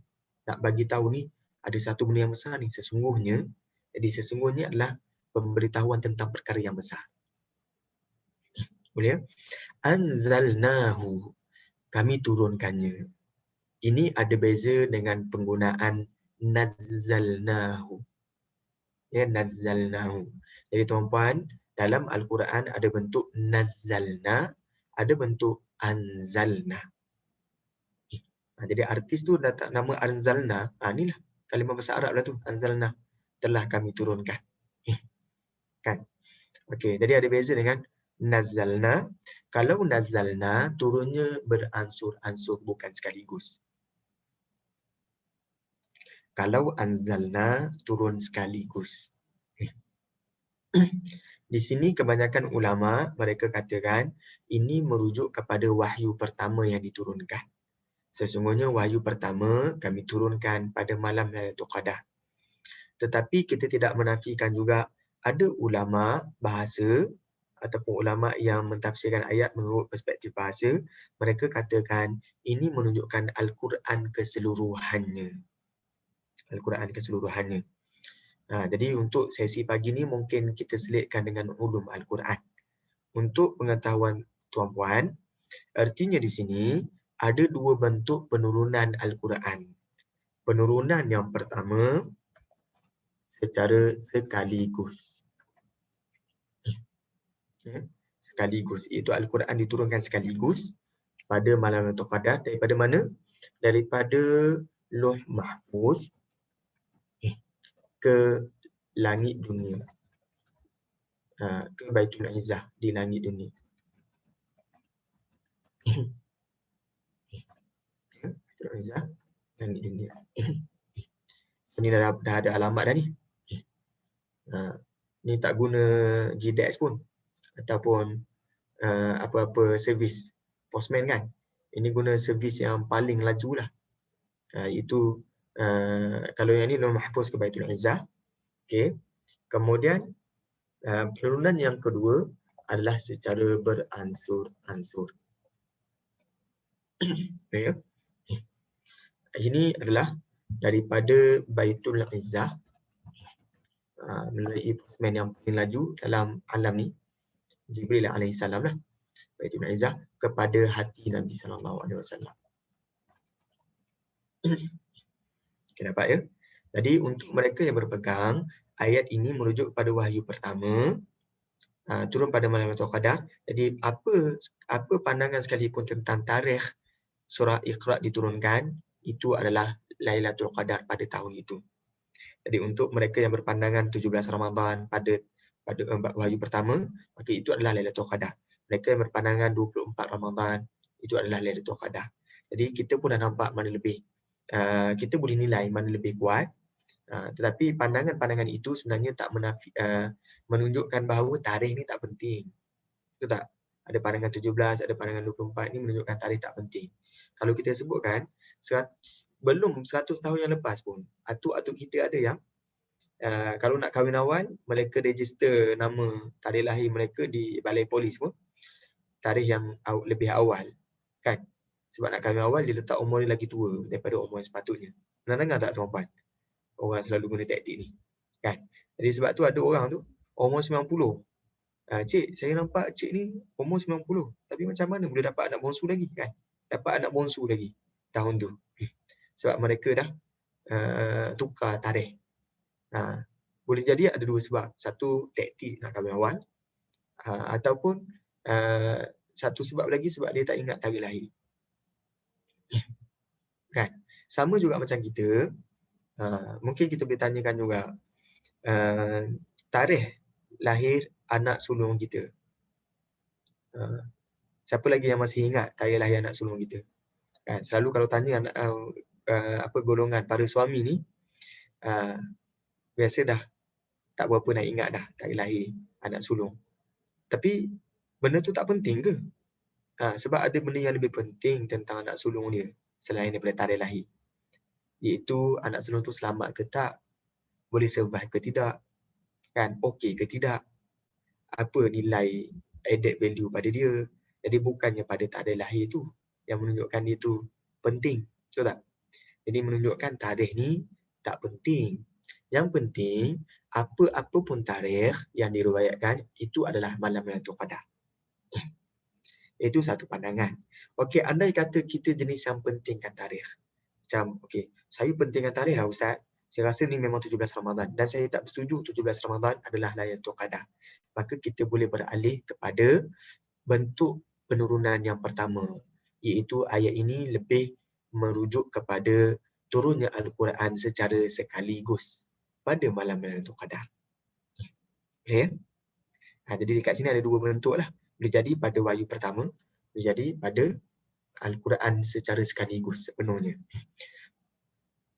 bila kita sebut tentang tarikh ni tak penting, dan untuk mereka yang berpandangan Al-Quran ni turun sekaligus pada malam Lailatul Qadar, bukannya beransur-ansur, bukannya wahyu pertama, maka kita boleh luaskan lagi perbincangannya bahawa tak semua ayat Al-Quran turun pada bulan Ramadan ke hati Nabi SAW. Jadi banyak je ayat Al-Quran dia turun bukan pada bulan Ramadan. Betul tak? Banyak je ayat Al-Quran turun bukan pada bulan Ramadan. Contohnya cerita tentang perang. Kan? Ya Kak Rozimah, ada nak sebutkan sesuatu ke Kak Rozimah?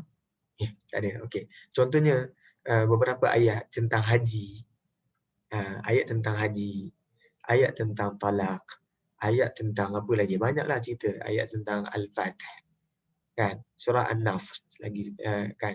Jadi banyak surah, banyak je ayat yang turun bukan pada bulan Ramadan. Maka sebab itu tidak hairan kalau setengah ulama mereka lebih cenderung untuk mengatakan malam Lailatul Qadar adalah turunnya Al-Quran sekaligus daripada Lauh Mahfuz ke Baitul Izzah. Tanpa kita menafikan, ada juga pandangan yang mengatakan ini adalah wahyu pertama diturunkan. Ya? Jadi jelas ya? Jadi bila saya sebutkan pandangan-pandangan ni, nak katanya ilmu Allah Ta'ala ni luas. Ada baiknya kita jangan rigid dengan satu pandangan. Kan? Ada baiknya kita himpunkan pandangan. Bila kita himpunkan, kita dapat skop sudut pandang yang lebih luas. Ya? Okey, kita teruskan lagi. Lailatul Qadar. Turunnya Al-Quran pada malam Lailatul Qadar. Apa itu Lailatul Qadar? Malam Al-Qadr. Dekat sini dia soal lagi. Wa ma adraka ma Lailatul Qadr. Apakah itu? Apakah cara untuk kamu tahu apakah itu Lailatul Qadar? Bila ada bezanya, dalam Al-Quran ada penggunaan wa ma adraka, satu lagi wa ma yudrika. Pernah dengar tak wa ma yudrika dalam Al-Quran?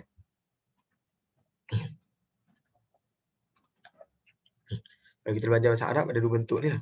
Wa ma adraka dengan wa ma yudrika. Kan? Wa ma adraka. Adra ni fa'il madhi, yudri ni fa'il mudhari'. Ya. Okey, dalam Al-Quran selalunya kalau wa ma adraka ada, dia akan ada jawapan selepas ni. Ada jawapan tak dekat sini? Ayat yang ketiga jawab. Lailatul Qadri ni apa? Ya. Okey, kalau wa ma yudrika selalunya tak ada jawapan selepasnya. Nak katanya ilmu Allah Ta'ala ni luas. Ya. Jadi ada bezalah wa ma adraka wa ma yudrika. Secara bahasa Arab perbezaannya ini sahaja. Fa'il madhi, fa'il mudhari', itu sahaja. Ya. Tetapi penggunaan Al-Quran yang saya maklumkan tadi adalah penggunaan Al-Quran. Wa ma adraka dia ada jawapan, wa ma yudrika dia tak ada jawapan.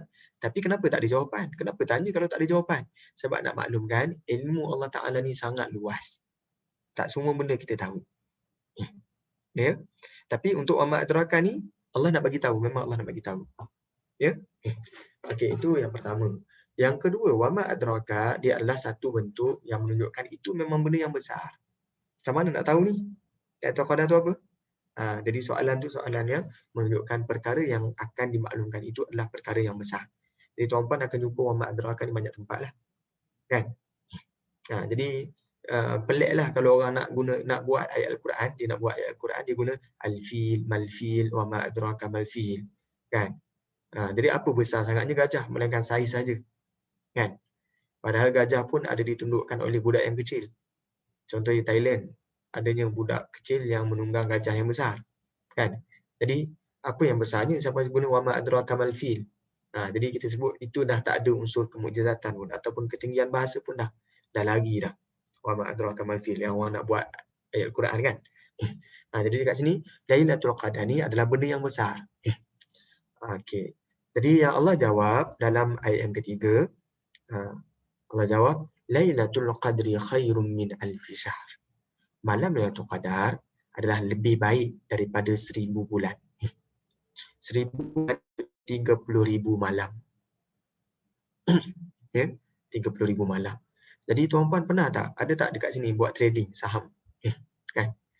Ada tak yang di saham tu dia naik 30,000%? Ini bukan 30,000%. Lagilah darab 100 lagi. Kan? 30,000 kali ganda. Dia masuk RM1, dia untung RM30,000. Pernah tak main saham sampai tahap tu? Yang paling banyak setakat ni 600, 6 kali ganda kan.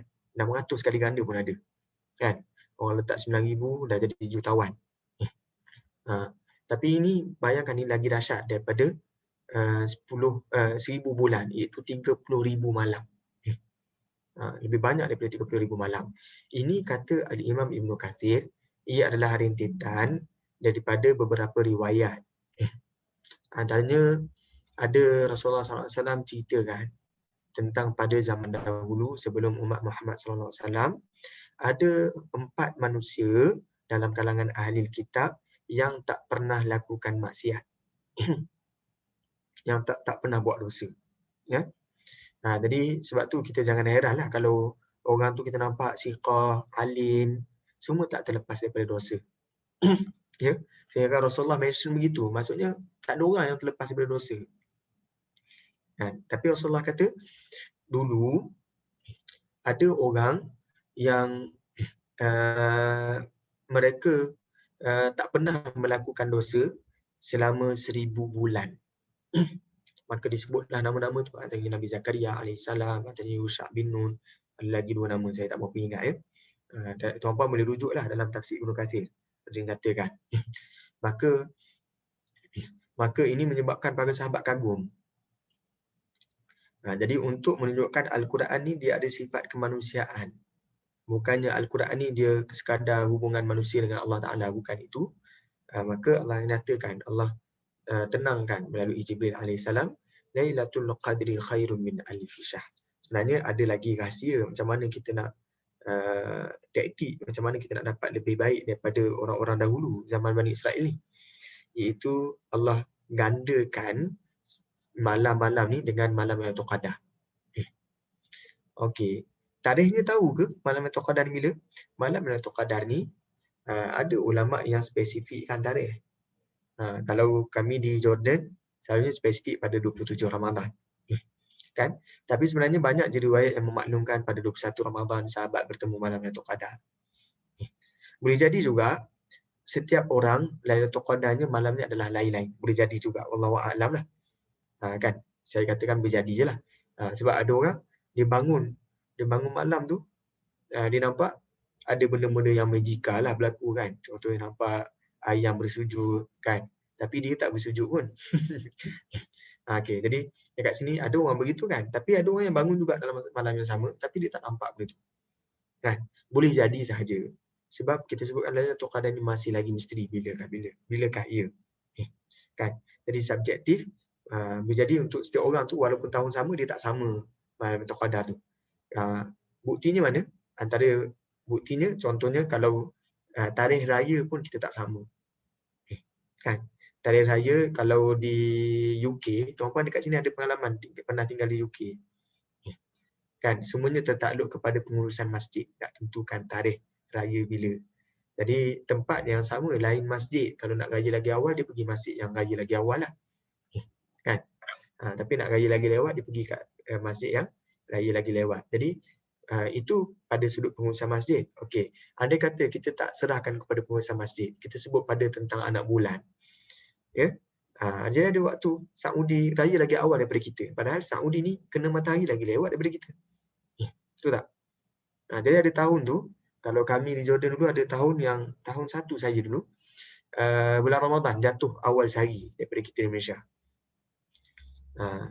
Jadi kami puasa 31 hari rasanya masa tahun tu.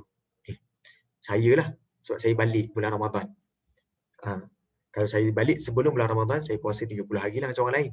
Tapi sebab saya puasa dulu sehari awal daripada Malaysia. Kemudian masa hari puasa tu juga saya balik ke Malaysia. Jadi hari balik tu paling seronok. Sebab puasa lagi pendek lah. Kan? Sebab kita merentas masa lah kan, kita pergi tempat yang lebih awal. Jadi maksudnya itu pun dah menunjukkan setiap tempat pun dah lain waktu malam Lailatul Qadar dia kan. Tapi walau bagaimanapun kita sebut ini adalah misteri. Bila misteri, apa maksudnya bila misteri Lailatul Qadar ni misteri? Macam orang main saham, dia rasa syarikat ni boleh untung. Tapi untung bila tu tak tahu. Kan? Jadi siapakah yang dapat untung tu selalunya? Yang dapat untung selalunya orang yang pandai holding plan. Dia ada perancangan nak pegang lama mana saham tu. Faham kan? Maksudnya dia mampu bertahan. Jadi orang yang bertahan ni selalunya orang yang dapat malam Lailatul Qadar ni. Ya, okey. Al-Quran hanya menjelaskan malam Lailatul Qadar itu lebih baik daripada 1000 bulan. Pun begitu, dalam surah ini kita masih tak dapat jawapan apakah itu Lailatul Qadar. Dia hanya ceritakan tentang kelebihan. Maka ada baiknya juga kalau saya bentangkanlah sedikit beberapa pandangan ulama. Kenapa saya bentangkan? Menunjukkan supaya kita tahu nilai Lailatul Qadar itu sangat besar. Ya? Okey. Okey, ada beberapa pandangan tentang makna Lailatul Qadar.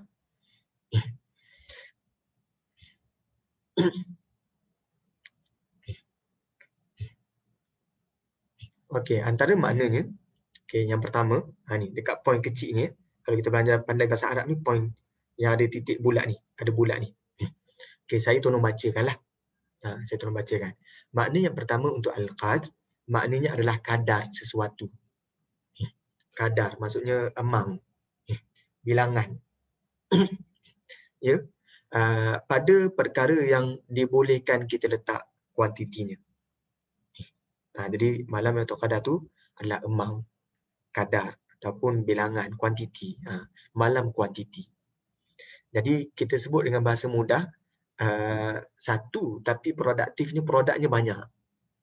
Ya, satu malam tapi produknya banyak. Jadi kuantiti penghasilannya banyak. So malam yang kita boleh hasilkan kuantiti yang banyak, Lailatul Qadar. Boleh? Okey, yang kedua, maksudnya ketetapan Allah. Qada dan hukum Allah. Maksudnya kita sebut takdir. Takdir itu datang daripada kalimah qadar lah. Kan? Kadar ketetapan Allah. Jadi malam tu malam yang ditetapkan sesuatu. Ada jodoh ditetapkan malam tu. Ada ajal ditetapkan malam tu. Usia kita ditetapkan malam tu. Ya? Itu makna yang kedua. Kenapa nak sebutkan beberapa pandangan ni? Sebab tu setengahnya kita katakan lebih baik kita himpunkan segala pandangan yang ada. Baru kita nampak benda tu lebih luas. Daripada kita tarjihkan. Dia ada satu konsep lah. Al-jam'u awla minat tarjih. Kita himpunkan pandangan yang ada lebih baik daripada kita tarjihkan pandangan. Kita tolak. Maksudnya kita letakkan pandangan ni lemah, pandangan ni kuat, pandangan ni lemah, pandangan ni kuat. Adalah lebih baik dengan cara kita guna dua-dua pandangan. Ya? Okey. Yang ketiga, sebab itu tafsir ni dia lain sikit daripada fiqh. Fiqh ada beberapa keadaan dia kena tarjih. Tapi tafsir, dia macam seolah-olah tak ada pandangan yang salah. Kan? Sebab tu ada beberapa pandangan kita pun tak salahkan, tak tarjihkan pun. Melainkan pada keadaan yang kita tak boleh nak gabungkan. Tapi untuk takrif Lailatul Qadar ni kita sebenarnya boleh gabungkan. Penulis menggunakan pendekatan ni juga. Penulisnya siapa? Syekh Habban Nakah. Saya awal tadi yang penyusunan surah kan. Okey, yang ketiga maksudnya tadbir, urus tadbir.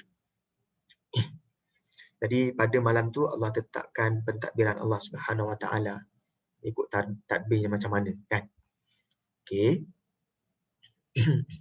Yang keempat maksudnya ketinggian, keagungan, kemuliaan Al-Qadr. Kalau kami sebut anugerah, malam anugerah. Al-Qadr, kalau kami dalam CJ kami ni, biasanya disebut jazilatul takdir ataupun jazilatul qadr. Setinggi-tinggi penganugerahan. Kalau sijil apa-apa yang kita dapat lah. Kalau di tanah Arab disebut jazilatul qadr. Setinggi-tinggi penghargaan ataupun penganugerahan. Jadi Lailatul Qadar juga dikenali dengan makna malam penganugerahan. Ya. Okey. Okey, dapat 4 tadi kan? Ada 4 maksud kan? Boleh tuan-puan kongsikan, siapa yang sudi kongsikan apakah 4 itu maksud bagi Lailatul Qadar, Al-Qadar ni? Ustaz, Assalamualaikum. Waalaikumsalam warahmatullahi. Silakan Puan Norma. Bolehkah dikatakan malam anugerah tu kita mengumpul semua mengumpul pahala-pahala untuk boleh pun menambahkan pahala-pahala kita di malam itulah yang dikatakan malam anugerah. Betul. Malam yang special night lah. Betul.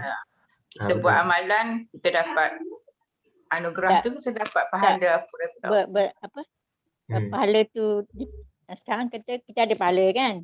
Kita ada pahala, tapi kita tambahkan lagi. Malam itulah yang dikatakan anugerah. Kalau kita tambahkan lagi lagi banyak lah. Tapi dekat sini malam anugerah ni maksudnya dia buat apa-apa dia dapat anugerah. Contohnya ibaratnya kan macam Kak Wan pernah kongsikan dekat Masjid Bukit Damansara kan. Masjid Bukit Damansara ni dia buat teka-teki pada bulan Ramadan ni. Jawapan dia kalau siapa boleh jawab, okey. Ada pernah satu malam tu siapa boleh jawab soalan ni dia dapat iPad. Kan? Contoh andai kata kalau kita sebutkan setiap malam tu hadiah lain-lain. Jadi contoh malam ni hadiah sekian. Tapi dalam banyak-banyak malam ni ada satu malam siapa yang pergi kat masjid ni dia tahulah satu malam ni dia dapat iPad. Tapi malam lain dapat air kotak je. Jadi macam apa kita nak buat? Kalau kita buat kita sebut malam yang dapat iPad tu malam penganugerahan. Malam yang special siapa dapat. So cara kita nak dapat iPad tu macam mana? Kita teka hari ke? Kita teka hari ke? Night lah. Malam special night tapi pengurusan masjid tak maklumkan bila. Tapi masjid bagi tahu dah setiap malam ni air kotak, siapa boleh jawab. Tapi ada satu malam dia dapat iPad, siapa boleh jawab. Jadi apa kita buat? Preparation, persediaan lah. Maksudnya kita datang setiap malam lah. Yes. Setiap malam lah. Kot lah kena kan satu malam. Tapi kita bagi tahu lah malam bila bila. Okey. Jadi malam tertentu tu itulah malam anugerah tu. Malam dia dapat anugerah besar. Padahal malam lain ada je. Ada juga anugerah. Tapi anugerah dia tak besar macam ni. Lailatul Qadar. Jadi ni sebab tu Lailatul Qadar. Malam penganugerahan. Kalau buat lebih, dapat lebih lah. Macam Puan Norma kata, boleh tak buat lebih? Lagilah dianjurkan buat lebih. Bermakna anugerah tu pengampunan dosa kan? Betul. Anugerah tu boleh jadi pengampunan dosa. Nanti kita... Pahala lah. Pahala tu. Yang lebihnya kepada pahala lah. Ya?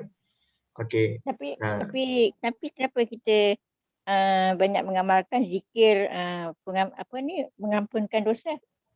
Allahumma innaka afu. Itu adalah doa yang diajarkan oleh Nabi SAW kepada Aisyah radhiyallahu anha. Jadi itu antara doa lah, antara cara kita nak dapat dapat rahmat. Sebab apa yang kita buru adalah pengampunan dosa antaranya lah. Banyak pada penekanan pada pengampunan dosa kan? Betul. Sebab itu pentadbiran Allah semua. Itu semua pentadbiran Allah. Sebab Allah ada sebut kan dalam ayatnya, kalau kalimah kita pernah ikut itu as-saimin. As-saimin was-saimat. Ayat yang dalam Al-Quran as-saimin was-saimat. Tapi rata-rata semua macam tu lah Ustaz. Memang itulah antara doa lah. Doa memang yang diajarkan. Ya. Jadi antara kita nak buru, antaranya kita baca doa berkenaan untuk diampunkan dosa. Ayatnya dekat sini ya tuan-puan. Surah Al-Ahzab ayat yang ke-35. Ya, surah Al-Ahzab ayat yang ke-35. Jadi ada orang yang Allah sebut, banyak orang ni antaranya was-saimin was-saimat. Orang yang berpuasa dalam kalangan lelaki, orang yang berpuasa dalam kalangan perempuan. Apa yang kita harapkan ketika kita berpuasa, selain daripada kita patuh kepada perintah Allah semata-mata, kan kita kan buat ni kerana kita patuh je pada Allah. Tak ada orang pantau pun. Kalau badan agama tak pantau pun, kita yang tahu kita buat ke tak. Antaranya Allah kata a'addallahu lahum, kata kuncinya pada hujung ayat ni. Ya, Allah sediakan untuk mereka maghfirah. Jadi antara yang kita cari maghfirah Allah Ta'ala lah pada bulan Ramadan ni. Ya? Keampunan dan pahala. Keampunan wa ajran. Tapi taklah bermakna kita tak dapat pahala. Kan? Jadi kita dapat keampunan dan pahala yang besar. Jadi benda ni yang kita cari ni. Maghfiratan wa ajran azim. Nampak ya? Okey, mudah-mudahan menjawab ya Puan Norma ya. Okey, alhamdulillah. Jadi pengampunan dan ganjaran. Okey, kita teruskan lagi. Pengampunan dan juga mendapat pahala dah. Pahala. Jadi kita sebut Yes, keampunan penganugerahan dan tu, pahala yang besar. penganugerahan tu adalah keampunan. Ataupun contoh, ada satu lagi disebut innal hasanati yudhibnas sayyi'at. Dalam ayat Al-Quran Allah kata, perkara-perkara yang baik ni dia akan kalahkan benda yang jahat. Dia akan buang dosa yang lepas. Ya. Jadi bila kita dapat satu malam anugerah ni, contoh kita dapat duit yang banyak, macam untung yang besar. Jadi kerugian kita yang lepas-lepas tu semua dah tolak habis kalau kita main saham kan? Ataupun tuan-puan ada pengalaman yang tu, tuan-puan lebih tahulah kan. Maksudnya kalau ada kerugian dengan ada keuntungan. Keuntungan tu lagi banyak. Satu malam tu berdebak sekali mari kan Terengganu sebut. penuh dapat untung 300,000 kali ganda, 30,000 kali ganda kan. 30,000 kali ganda, jadi semua loss tu semua dah cover. Loss ni ibaratnya macam dosa tu lah. Kan dah cover. Jadi ada keampunan. Bahkan ada ajran azim, ada kelebihan pula, ada untung lagi. Ya. Okey, jadi macam mana kita nak himpunkan tadi 4 pandangan tadi? Satu tadi pandangan yang pertama, kadar ataupun amount, quantity kan. Yang kedua qada, ketetapan Allah. Yang ketiga urus tadbir. Yang keempat kemuliaan kan, ataupun penganugerahan. Ya. Jadi macam mana nak himpunkan? Ini beberapa dalil lah. Satu hadis yang diriwayatkan oleh Ibnu Abbas radhiyallahu anhuma. Maaf je Kak Syida, kita habis pukul 12.30 kan? Ya Ustaz, tak apalah Ustaz sambung dia insya-Allah. Okey, tak apa, kita habiskan sikit je yang ni. Saya pun saya rasa okey je lah, kita sekadar tahu sikit. Maksudnya daripada kita dapat banyak tapi kita hilang, daripada lebih baik kita dapat sikit tapi kita boleh pegang, ya. Okey. Dia penyampai macam tu ya, semua benda nak sampaikan. Tu bahaya sikit penyampai ni, dia kena pandai kawal masa. Jadi ni saya kebetulan galik dah ni, galik dah 12.34, sekejap je masa. Okey, antaranya hadis yang diriwayatkan oleh Ibnu Abbas. Hadis ni ya. Tuan-puan nampak depan ni dekat skrin ya. Yang tangan saya bergerak ni tuan-puan nampak ya? Nampak. Okey. Dia kata daripada Ibnu Abbas kata bahawa Allah Subhanahu wa taala yuqaddiru fi lailatul qadr, telah menetapkan pada malam Lailatul Qadar ni ma yakunu fi tilka sanah, apa yang akan berlaku pada tahun itu. Iaitu mim matar, hujan turun bila pada malam Lailatul Qadar ditetapkan. Tanda-tanda. Bukannya malam Lailatul Qadar turun hujan, tapi turun hujan bila pada tahun tu ditetapkan pada malam Lailatul Qadar. Oh. Ya. Rizki Allah Ta'ala ditetapkan pada malam Lailatul Qadar juga. Ihya, kehidupan yang baru, contohnya kelahiran manusia yang baru, maksudnya ditetapkan pada malam Lailatul Qadar. Kematian pun ditetapkan pada malam Lailatul Qadar. Sehinggalah malam Lailatul Qadar berikutnya pula, tahun depan. Jadi sesuai qada dan hukum tadi tu. Kan? Okey. Kemudian yang disebut sebagai kemuliaan. Okey, ini yang disebut sebagai kemuliaan ataupun penganugerahan dihuraikan oleh surah Ad-Dukhan, surah yang ke-44. Mengikut penurunan adalah surah yang ke-64. Surah Ad-Dukhan ayat yang ketiga. Inna anzalnahu fi lailatin mubarakah. Kata kuncinya adalah lailatin mubarakah. Malam yang penuh kemuliaan. Mubarakah artinya kemuliaan. Kalau kita dah hafal surah Al-Mulk itu kan, kita sebut tabarakah tu kalimah yang penuh dengan kemuliaan. Tabarakal-ladzi biyadihil mulku. Jadi tabarakah, mubarakah datang daripada kalimah tabarakah itulah. Mubarakah. Satu malam yang penuh dengan berkat.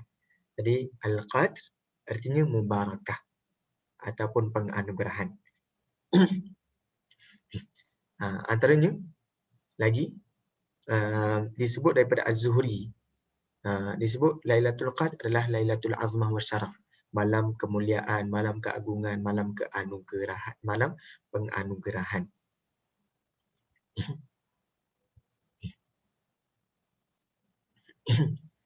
Okey.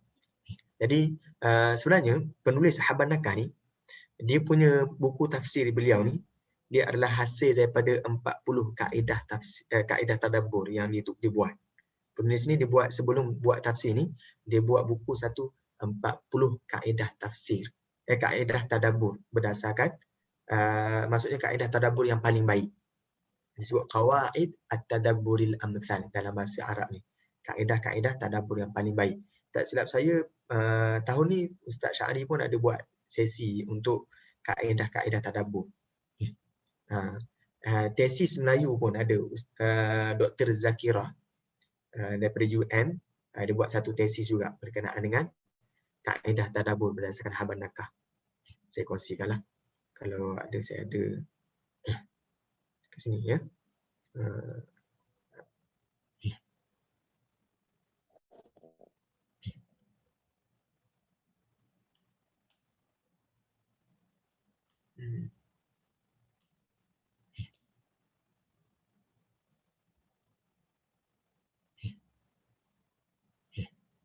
Okey, dekat sini ya. Ni yang dibuat dalam pengkajian ya, research. Ni penyelidikan PhD. Analisis prinsip tadabbur, qawaid at-tadabbur al-amthal dan aplikasinya dalam tafsir Ma'arij Tafakkur. Ni so yang kita baca tadi tafsir ni Ma'arij at-Tafakkur. Nama kitab dia atas ni Ma'arij at-Tafakkur. Tapi dia berasasnya adalah daripada 40 kaedah tadabbur yang dibuat tu. Ya.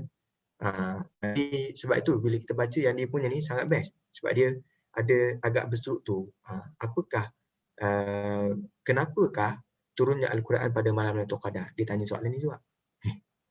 So adalah beberapa yang kita sebut. Maksudnya itu cara dia lah. Okey, kita nak bentangkan 4 terjemahan tadi kan. Yang tadi yang pertama malam penetapan, qada dan hukum hakam ataupun hukum. Yang kedua malam penganugerahan.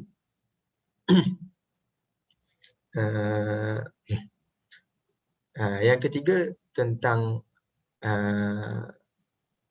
kadar kan ataupun malam penganugerahan ni ataupun malam kemuliaan ni di dalam yang diri. Tidaklah mereka mengagungkan Allah ma qadarullah haqqa qadri. Apa yang mereka agungkan Allah sebenar-benar agung. Ya. Jadi dekat sini qadaru dekat sini mengagungkan malam yang agung. Ya. Kemudian yang menyebut kadar. Kadar ni maksudnya kuantiti. Kuantiti hujahnya adalah pada surah Al-Qamar. Surah Al-Qamar ayat yang ke-49. Tuan-puan nampak kan? Kat sini kat depan ni kan? Inna kulla syai'in khalaqnahu biqadar. Setiap perkara ni kami dah tetapkannya mengikut kadar. Dalam surah Ar-Rahman pun kita dah sebut kan. Was-samaa'a rafa'aha wa wada'al mizan. Al-mizan tu. Semuanya ada kadar timbangan dia. Jadi tuan-puan bayangkan kalau kromosom yang dimasukkan ke dalam genetik manusia lebih sikit pun dah lain dah jadinya. Semuanya berkadar, berkuantiti dia. Jadi malam kuantiti ni ada kaitan lah dengan satu sudut. Yang pertama, penetapan manusia penciptaan ni pun semua bergantung kepada bilangan. Betul kan? Jadi kalau lebih sikit dah lain. Semua tu ada kaitan. Yang tadi kita sebut 3 dah kan? Satu, qada dan qadar. Yang kedua, malam penganugerahan. Yang ketiga, kuantiti ataupun amount, malam yang menunjukkan kuantiti. Yang keempat, al-qadr, urus tadbir Allah. Urus tadbir Allah. Jadi semua ni yang cerita tentang penciptaan, semua ni adalah cara urus tadbir Allah Subhanahu Wa Taala ni. Kan? Urus tadbir Allah Subhanahu Wa Taala yang disebut macam hujan turun pada, ditetapkan hujan pada itu, waktu itu. Jadi urus tadbir ni kita boleh sebut pada 2 sudut lah, pada dalil yang sama dengan cerita tentang qada dan qadar. Jadi dalil qada dan qadar itu juga dalil untuk urus tadbir Allah Subhanahu Wa Taala. Jadi kerana itulah malam Lailatul Qadar begitu besar. Kan? Jadi semua ni bila manusia, Allah dah ciptakan manusia pada Lailatul Qadar, maka setiap penciptaan tu dia kena ada peraturan dia lah. Betul tak? Jadi mesti kena ada peraturan dia. Contoh kalau saya buat phone, saya cipta phone ke, kalau kita tak tahu nak guna sama juga. Kan? baru lagi viral. Macam mana orang yang tidak ada mata nak gunakan phone? Orang buta boleh guna phone tak? Jadi ditunjuklah seorang artis ni, Azmi kan, yang ada kelebihan kat lain, macam mana nak guna phone. Jadi phone ni pun ada cara guna untuk orang yang ada mata macam mana, untuk orang yang tak ada mata macam mana pula nak guna phone. Phone yang sama dengan kita. Kan? Semuanya ada panduan dia. Maka bila dah ditetapkan ada jodoh pada malam Lailatul Qadar, ditetapkan jodoh, ditetapkan hujan, ditetapkan ada penganugerahan, pahala yang berganda-ganda, kemudian urus takbir Allah, maka semua itu ditunjukkan peraturannya pada Al-Quran. Al-Quran ni sebagai buku panduan lah, hudan, panduan. Ya? Sebab itu disebut Al-Quran turun pada malam Lailatul Qadar. Dapat ya tuan-puan? Okey, alhamdulillah. Jadi cerita surah Al-Qad ni cerita tentang mencari malam Lailatul Qadar ke, ataupun lebih kepada kita agungkan Al-Quran. Tentang keagungan Al-Quran sebenarnya. Okey. Di ayat yang kedua, tuan-puan, sebab kita dah berada pada jam 12.45, lajakannya dah berlaku sebanyak 15 minit. Jadi saya okey untuk bentangkan, tapi saya takut nanti saya seoranglah yang bercakap. Ya, jadi sikit yang ni tuan-puan boleh tadabbur lagi lah, tambah. Nak katanya malam Lailatul Qadar ni malam yang special, malam yang luar biasa, sehingga Allah turunkan Al-Quran pun pada malam itu juga. Wallahu ta'ala alam. Ada nak lontarkan pandangan, luahan perasaan ataupun sebagainya, silakan. Pada ayat 4 tu kan, dia fiha bi'izni rabbihim min kulli. Maksudnya yang am tu segala urus takbir Allah. Ya betul. Betul Kak Syida. Maksudnya malaikat turun pada malam tu, waruh, ruh ni malaikat Jibril ya. Ruh ni dia ada malaikat dan ruh. Malaikat Jibril. Jibril ni jadi kadang-kadang digunakan malaikat dan Jibril, maksudnya Jibril tu antara malaikat yang agung dalam kalangan malaikat. Jadi malaikat Jibril yang bawa Al-Quran ni kan. Bi'izni rabbihim. Semuanya dengan izin Allah, maksudnya dengan izin urus takbir Allah, min kulli am, ada segala ketetapannya, urusannya. Jadi malam tu jugalah ditetapkan segala urusan, macam Kak Syida. Jadi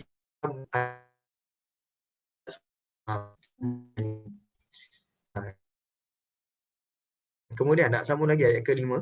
Salamun hiya hatta matla'il fajr. Sejahtera lah.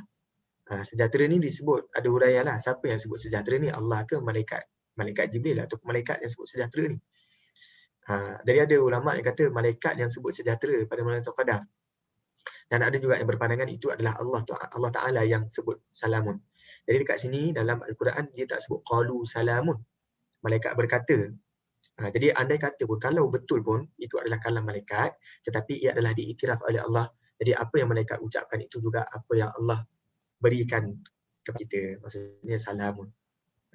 Malam tu adalah malam yang salam, malam yang aman, malam yang sejahtera, malam yang kita tak rasa serabut. Salamun hiya tu merujuk pada Lailatul Qadar tadi.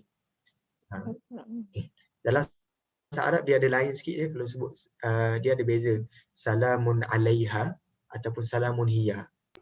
Macam kalau sebut awak ni sejahtera dengan awak, sejahtera ke atas awak. Kalau kita sebut salamun anta, awak sendiri sejahtera. Awak sendiri tu sejahtera, maksud tu lebih dahsyat, lebih tinggi kesejahteraan tu, nak dimaklumkan. Boleh? Macam mana saya nak sebut contoh kalau kita sebut tak apalah, itu dalam bahasa Arab yang begitulah. Kita sebut salamun hiya tu, struktur ayat tu maksudnya awak sendiri yang adil. Contohnya awak tu keadilan. Awak sendiri macam dalam Al-Quran, dalam kisah Nabi Nuh bersama anaknya. Allah sebut anak Nabi Nuh tu amal yang tidak soleh. Anak Nabi disamakan dengan perlakuan amal dengan amal. Melakukan tidak soleh. Kalau sebut salah ni, dia ni malam Lailatul Qadar tu sendiri dinamakan salam. Di sini salam, di sini sejahtera. Jadi kalau di sini sejahtera, maka orang lain yang berada di sekeliling Lailatul Qadar tu dapat sekali sejahtera. Boleh? Itu uraian dia lah kalau bahasa, menurut bahasa. Tapi saya pun tak jumpa macam mana nak uraikan. Salamun hiya hatta matla'il fajr. Sehinggalah terbit subuh. Jadi ada tak yang rasa macam tu pagi tadi? Kalau yang rasa macam tadi itulah. Tahun lepas tak?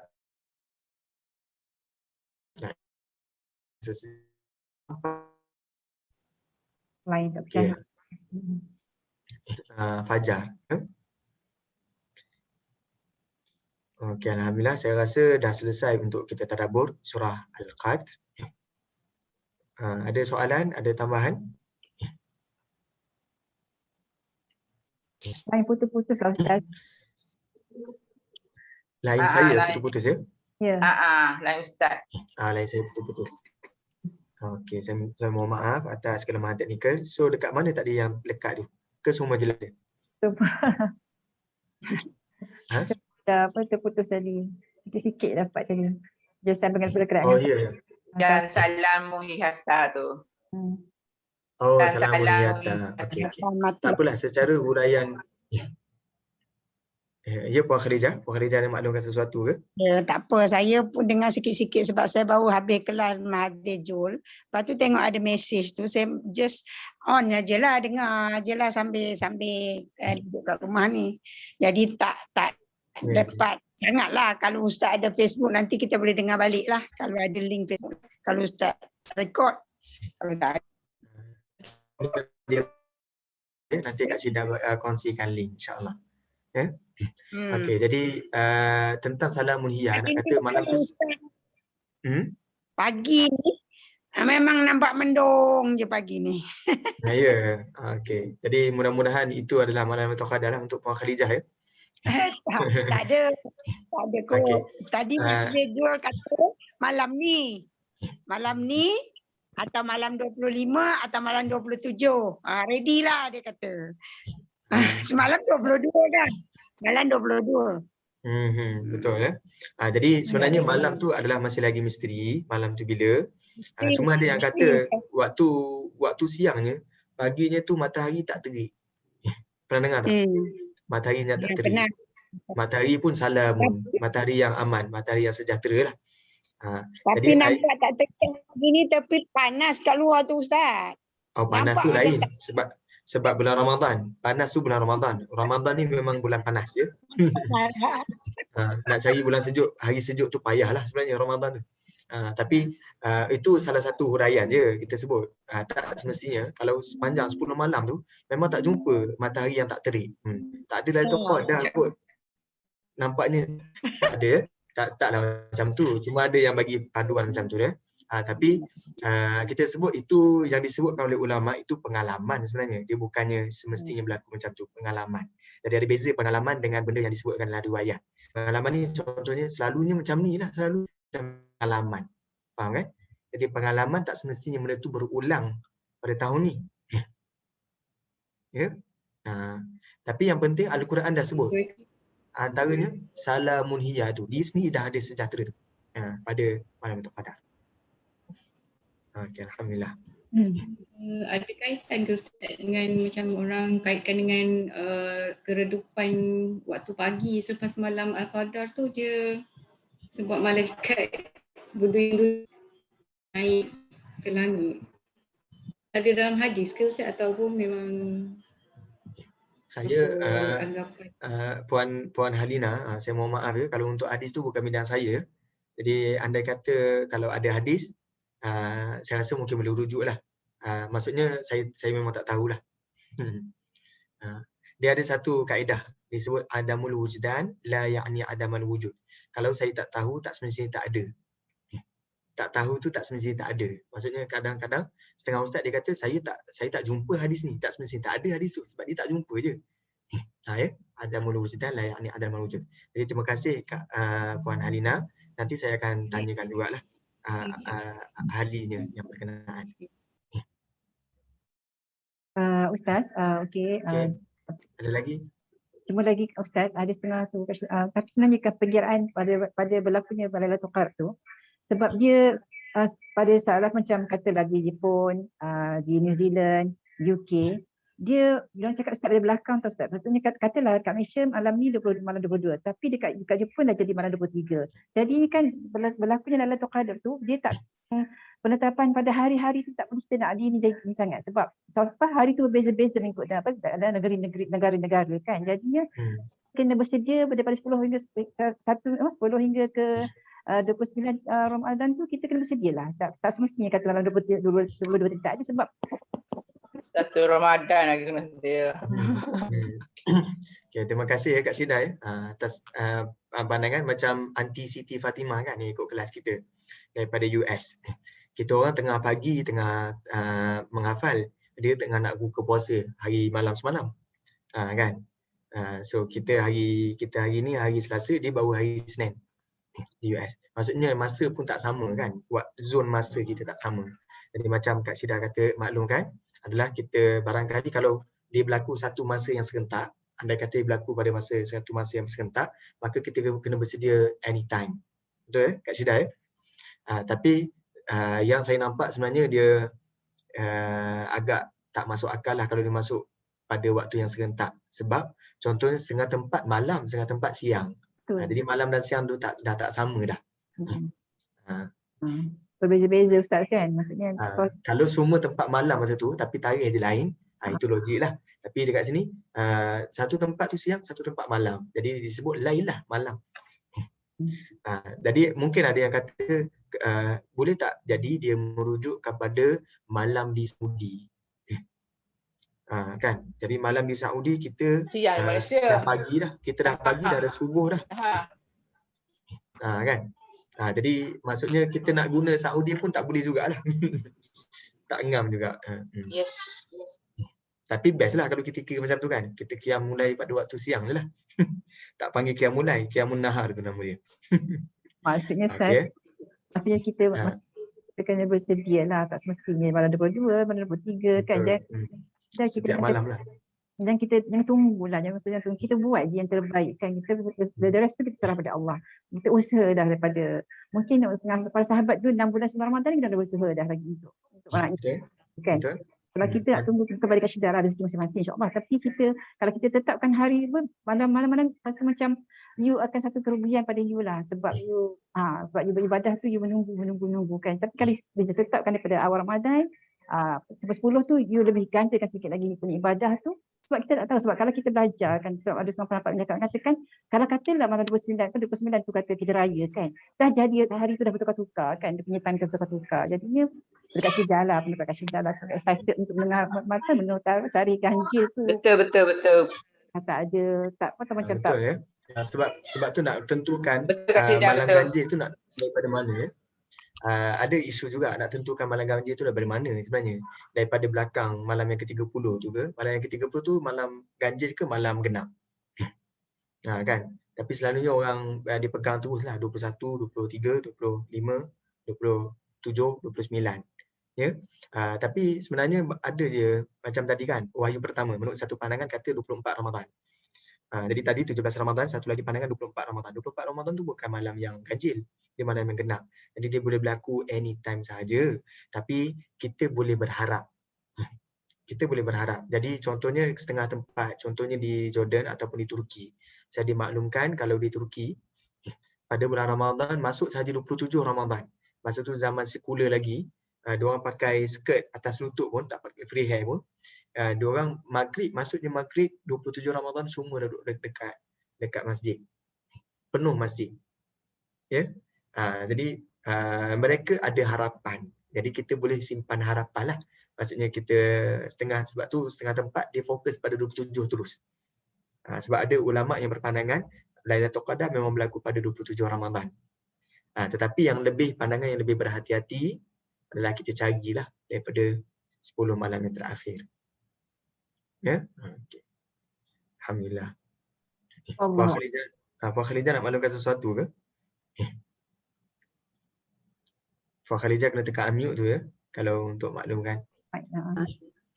Dah tadi kan pasal kelas Ustaz Mahaziz Zul tu, dia cakap pasal ada hadis mengatakan subuh berjemaah dengan Isya berjemaah, kita macam beramal sepanjang malam. Jadi kalau betul. dari satu hari bulan tu kita dah buat amalan tu, campur tarawih, campur bangun malam apa semua, insya-Allah Lailatul Qadar tu insya-Allah boleh dapat, dia kata. Itu sajalah, tapi benda tu semua Allah yang izinkan kan. Itu sajalah. Jadi maksudnya kalau nak kuatkan tu dah sekarang, kalau ada pula yang macam Imam Ghazali dan yang lain kata akhir-akhir Ramadan tu diperkuat juga hadis Nabi kan. Jadi kita kuatkan kemudiannya. Yang lain tu kita dah ikut aja kan. Itu je lah. Terima kasih Puan Ustaz. Khadijah. Terima kasih Puan Khadijah. Betul ya. Saya lupa juga nak maklumkan tentang sembahyang berjemaah lah daripada waktu Isyak dan subuh kan. Jadi itu antara benda yang dititik beratkan lah. Okay, alhamdulillah. Terima kasih atas pandangan yang sangat baik. Okay. Kalau tidak ada, saya serahkan kepada Kak Syida lah. InsyaAllah. Habis Ustaz ya. Untuk sesi ni tak ada apa lagi yang Ustaz nak sampaikan ke? Pesan Saya sebagai penutup, saya ucapkan terima kasih kepada Kak Syida sudi jemput. Kemudian sebenarnya saya dalam bulan Ramadan ni banyak sangat tajuk nak bentang. Banyak sangat tajuk, contohnya dalam kita Quran berkata, kita bintang ayat-ayat tentang Ramadan kan, ayat tentang puasa dalam surah Al-Baqarah. Kemudian di Ikram Batu kita bentang untuk wanita, saya pun bentang tajuk puasa Maryam alaihissalam. Kemudian oleh kerana Kak Syida cadangkan tadabbur surah Al-Qadr ni, maka setakat ni sepanjang bulan Ramadan ni inilah yang saya betul-betul fokus, tadabbur surah Al-Qadr. Ini slotnya. Yang lain tu semua saya cerita tentang rantaian surah je. Okey, alhamdulillah. Kasar sahaja. Jadi terima kasih Kak Syida atas penganjuran ni. Ya. Jadi terima kasih juga kepada yang sudi hadir pada tengah hari ni. Sama-sama Ustaz. Rezeki lah Ustaz. Tiba-tiba terbuka pula WhatsApp tu. Kau tidak tak buka sebab persatuan duk minta nak buat meeting tu, saya kenalah buka. Dia pada request lepas tu terbuka yang ni punya. Dapatlah join. Puan Khadijah daripada mana ya Puan Khadijah? Seri Gombak. Okey, sebab nanti insya-Allah saya ada link dia. Nanti saya share kepada Ustaz. Nanti Ustaz boleh sebarkan dia punya rakaman dia insya-Allah ya. Kak Syida bagi saya, tak apa, saya share. Satu Okey, grup insya-Allah. Kak Syida. Syida ni dari mana?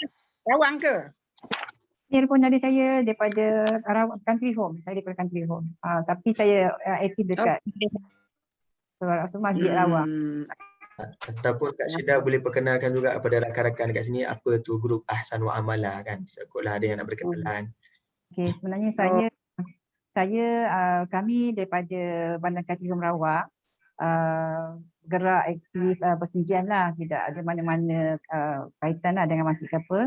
Kami asal kuliah kami jadinya community lah ni. Lagi. Lepas tu insya-Allah alhamdulillah because of PKP ni kami buat online kuliah. Alhamdulillah dapat sambutan yang menggalakkan daripada sahabat-sahabat online lah kan. Setiap kuliah kita terbuka pada semua kuliah, tidak terhad pada ahli-ahli country home sahaja. Alhamdulillah satu partisipan kita memang pada overseas pun ada, semua ilmu kita nak manfaatkan dia, tak perlu bayaran, tak perlu apa. Kalau nak infak kita terima alhamdulillah kan. Itu sajalah untuk pandangan pagi ingatkan hari ini. InsyaAllah Ustaz, terima kasih Ustaz atas penjelasan hari ini. Kak Syida dapat insyaAllah bila Kak ada baca surah Bayyinah akan relate dengan Al-Qadr kan, dipastikan. Ada berkaitan antara salah satu surah sebelum dan surah selepas Ustaz. Penjelasan Ustaz sampaikan ini macam buka orang kata buka satu kita punya persepsi kita orang pada surah Al-Qadr ni kan. Berebut-rebut nak baca surah Al-Qadr, berebut-rebut nak faham apa benda, tapi sebenarnya ada depan mata dah benda tu. Ada kita baca page yang sama juga Al-Quran tu kan. Alhamdulillah Ustaz, insyaAllah mudah-mudahan kita rasa insyaAllah kalau ada rezeki nanti kita ada jemput lagi Ustaz untuk surah dan seterusnya lah kan. Orang kata benda tu insyaAllah pada Kak Syida lah nampak benda tu. Sebab kita baca tapi kita tak ada pemahaman. Macam mana kita nak tadabbur, nak relatekan ayat-ayat yang kita baca tu kan. Boleh kita baca terjemahan, tapi terjemahan depan mata betul tak faham. Ada benda juga apa ke atas tu kan. Quran Kak Syida ada ni. Terima kasih Ustaz atas pencerahan dan ilmu sampaian hari ini. InsyaAllah ada barakah di sisi Allah dekat Ramadan ni. Dan saya harapkan sahabat-sahabat yang balik pagi ni dengan hari ni apa yang saya sampaikan jadi satu motivasi bagi kita untuk berlebih lagi mentadaburi Al-Quran. Bila kita baca Quran, jangan tadabbur, lebih menghayati kan. Bukan setakat orang kata kat baca lagi, insya-Allah kita baca dengan tajwid dengan apa, tapi kita tadabbur. Hari ni tak tadabbur, saya rasa macam subhanallah, benda yang baru pada diri saya. Refleksi diri saya sendirilah dalam diri saya. Basah. Biar basah. Allah, terima kasih Ustaz ya. Terima kasih sahabat-sahabat semua atas keberadaan pagi ni, tengah hari ni. Daripada pagi sampai tengah hari dah Ustaz ya Ustaz. InsyaAllah kita jumpa lagi semuanya. Terima kasih Ustaz. Terima kasih banyak-banyak Ustaz. Kak Syida, terima kasih Kak Syida. Sama semua. Kita jumpa lagi insya-Allah. Assalamualaikum warahmatullahi wabarakatuh. Waalaikumsalam. Syidah buat lepas pukul 10 ya Syidah. 10.30 ke atas. Sebab apa? Saya tu pagi memang dekat masjid punya kuliah duha. Jadi ni dapat separuh dah balik tu. Alhamdulillah. Okey. Terima kasih Ustaz dengan Syidah. Okey, baik. Terima kasih Kak Ustaz, Kak Syida. Sebab guru ni Kak Ustaz Kak Syida rasa memang teruja sangat. Sampaikan insya-Allah rakaman ada, kita boleh buat apa? Kita boleh buat revision. Melalui rakaman-rakaman ini insya-Allah kita akan share pada grup ustaz nanti ya insya-Allah. Terima kasih semua. Insya-Allah saya akan ini dengan tasbih kafarah dan surah Al-As ya.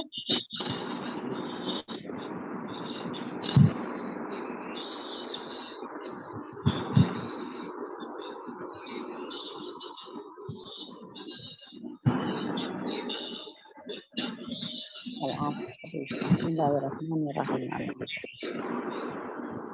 Illallazina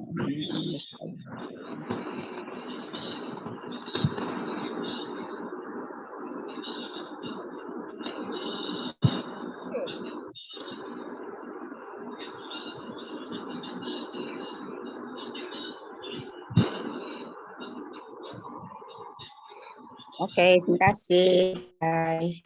Ijazah semuanya. Okay, terima kasih semua. Terima kasih Syida. 2.30, 2.45 Kak Syida. Terima kasih Hamidah, terima kasih Alhamdulillah, terima kasih semua. Jumpa lagi insya-Allah.